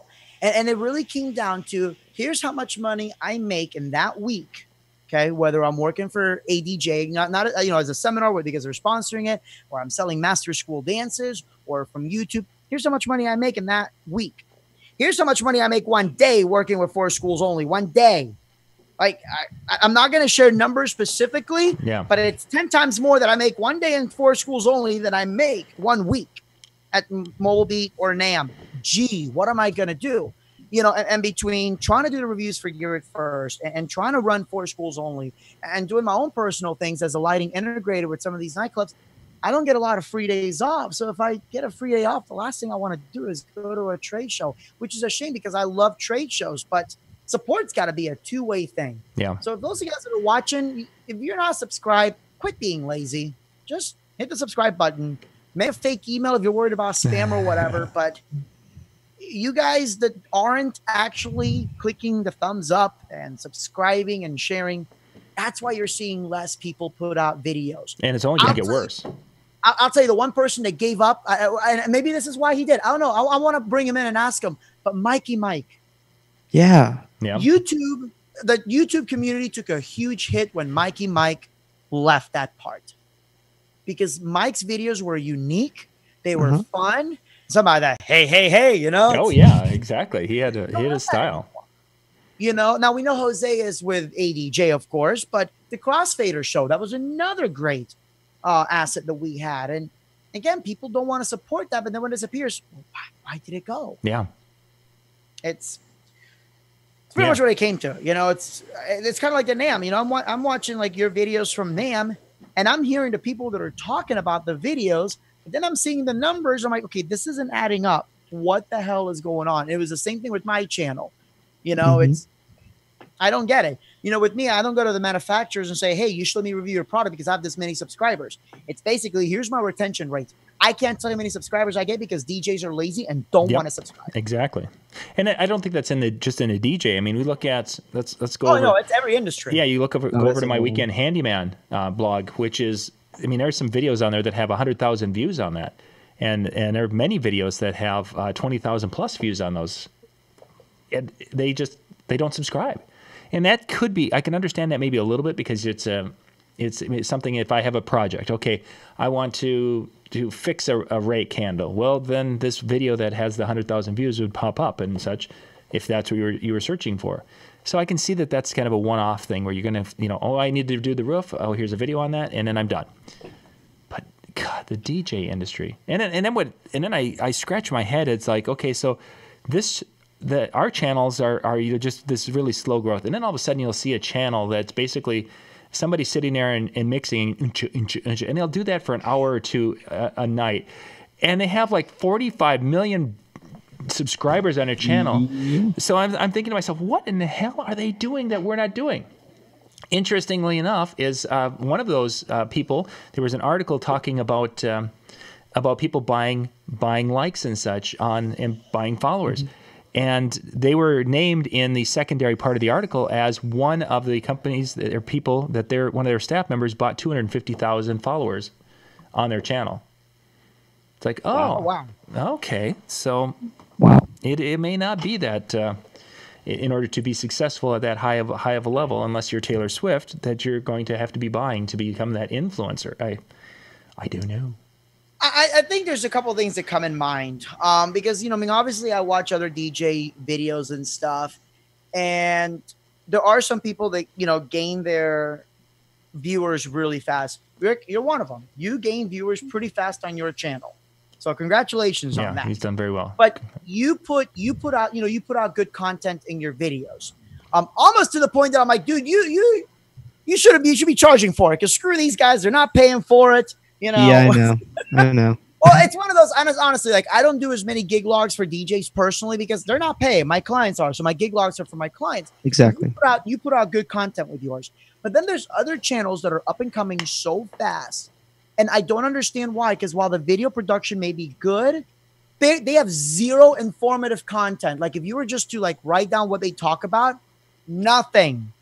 Look at my gear. Here it is. Yeah, that's it. It's like, oh, here it is. And not in the DJ industry, but in general, I hate with a passion reviewers. Like if it's a Facebook Live video, whatever, that's different. But they actually put out a professional, polished video of unboxing a product. Are you freaking kidding me? I thought we got over that about 3 to 4 years ago. We kind of finished that. Yeah, I did that one time, and then I'm like, my God, I'm an idiot. What the hell am I doing? Like, I mean, if it's something like the V Moda, I remember I did it with the V Moda because the V Moda unboxing was pretty cool. You know, Ultimate Ears, they have some cool packages, but not. Okay, so here's a speaker in a plain box. We open it up. All right, there's a IEC cable in there. There's some XLRs. There's a speaker in there. No, duh. You know, I think what it is, John, is that people just want to see what the latest and greatest is, and that's it. And it just goes from phase to phase to phase. Mm-hmm. And you see a lot of these guys quickly come up and then disappear. DJ Tudor is like the biggest one. You know, there was a time when you actually saw like his subscription, like just the number kind of stayed relatively the same. Yeah. And now it's going back up again. But then the other guys that were trying to mimic DJ Tudor, they went up and then they quickly crashed back down. So I'm not sure why it is the way it is. It's rather annoying. I'm not going to lie. It's discouraging at times. I mean, I'm happy with my numbers. Then I look at other people that are putting zero content in their actual videos. I'm like, really? This is what's popular? Yeah, yeah. You know, whatever. Adults are eating Tide Pods, so maybe that's what it is. Yeah. Pretty much for sure. Seeing how the selective process is supposed to work. Absolutely. Boy, this has been like the most variety show ever. Holy cats. Yeah. We've been at this too. When then we're on YouTube and started with NAM, Taco Party. Yeah. So let's circle around how Evie killed it. Yeah. And we talked about Punfetti, and then I put a little comment in our private area. Yes, I saw that. Rick trying not to laugh the most. It was a good one. It was great. John's talking about. I was going to ask you what confetti machine, but we have one of the black confetti machines, the long cannon one. So probably that one. Yeah, that'd be nice. So with CO2 as well. Yeah, the CO2. Yeah. So. Oh man. And you know that whole YouTube rant also goes to manufacturers, every single one of them that they think they can do their advertising without the reviewers. And here's a surprise for you guys. No, you can't. They need the reviewers. Going back to Base Boss, I'll be honest with you. That's what's hurting them. That's what's keeping them from really blowing up. Yeah. Yeah. Because no one knows what they really are about or what they can do. No, it's, they can put, any manufacturer can put 1 million reviews by a bunch of unknown DJs, but I don't know who this guy is. I'm not going to take the words for it. There's people that if they say buy this product, I don't care what it is, I'm going to wind up buying it. Mm-hmm. If Jason Jani says, hey, buy the DJ Tampon 3000, I'm going to buy the DJ Tampon 3000, plain and simple. Yeah, exactly. There's somebody that's a perfect example. This guy could blow up his YouTube channel if he wants to, but he doesn't need to. He doesn't. Yeah, he's just does his thing, and that's he did what I think we still haven't figured out. I could make YouTube videos and make this much money, or I can continue working on my business and make this much more. Yeah, I think he's got something, obviously. Speaking of Jason, he's actually going to be playing in Minneapolis for the Philadelphia Eagles. They're flying him in to play. Holy kidding. Yeah, so it's kind of excited. There's he's been contacting a few folks in town here, so we're hoping that everything will come together, and we can do a little kind of a video story on Jason Jani coming to Minneapolis with the Eagles. Well, the Eagles are going to need something exciting after the Patriots completely destroy them. I mean, look, I don't care about either team. I don't even watch football, but you guys all know why dude went for surgery in his hand. It was to grow that 6th finger for the next ring. I mean, I don't watch football. I don't get football. Like 4 hours of a game, and there's only 15 minutes of actual play time. You've seen this, right? Oh yeah. Where they actually analyze how much play time. Yeah, there's not that much in there. Yeah, it's like I could watch the first 5 minutes and the last 5. And I don't even have to watch it. I'm gonna go to make the prediction for the Super Bowl. Ready? Okay. Patriots are doing okay. They may be faltering a little bit behind, and they're going to win in the very end. It's probably very accurate. So it'll be one of those things that that Philly will play well. Nick Foles will have a good, but there will be one mistake at the end, and that will be what will change the game. But if you're a follow football, if Foles plays like he did against the Vikings, I don't know if they'll be able to keep up with him. He played so lights out against the Vikings. That was an impressive performance. I will tell you, I know enough to know that it was a weird year. The Buffalo Bills actually did decent. Yeah. Whoa. The Vikings did decent. Like, the hell? Like Jaguars. Next, tell me the Buccaneers have a chance, Like Brownies. No. Oh, they won a game. You're in Ohio? That's me. Yeah. Oh, I'm really sorry to hear. Oh, it's okay. I'm not. It's just you just go with it. Yeah. After a while, you just acknowledge. Go Cavs. It's kind of like my oldest son is huge into sports, and he kept on like, Cleveland, they broke the curse. They obviously, LeBron absolutely killed it, and they won something with golf and soccer, and the Browns won one game. Like, yeah. But hey, winning a game shuts down that city. It's ridiculous. so Jason Jani is going to be playing at the Eagle. That's what I've been hearing. So we'll have to see. Hopefully, we'll get more information on that this week. That would be fun too. And if I'm not mistaken, I heard Jason is doing a seminar at Mobile Beat or DJ. I believe he is. Let me tell you this: if Jani speaks at a convention, it does not freaking matter what convention where you need to go. Which is ironic, because if it's a Mobile Beat, I can't be there, so I'm going to be like furious. I'm just going to pay somebody like, do me a favor, just record this and send it over to me. But record with your little spy glasses. Yeah, there's without sounding like Madden, there's a guy that knows what he's doing right there when it comes to the DJ business. Yeah, he's done wonderfully with that. Right. Alrighty. Well, this is the longest stream I think we've ever had. This is the longest one that I have been on without multiple, without it being a marathon, when we did. Yeah, you can say this was a 2-day stream. Yes, in your time zone, yes, it is. We started on Sunday and we ended on Monday, so. Unless you're in California or Hawaii. But, well, even Minnesota, we're still 9 minutes away from switching to the top of the hour. But I think we did cover. There is, before we end, let's just end the show with this one thing. There's one piece of technology I want to see. I want to see a fail-safe button to make sure you don't accidentally send a missile crisis warning to an entire state. Just that little piece of technology, and an undo button in an elevator. Because if you guys have ever been to a trade show like NAMM with some little kid, all the damn buttons. I need two things, either an undo button or a handgun. Okay, one of those two. I don't know if they allow those in elevators. I'd have to.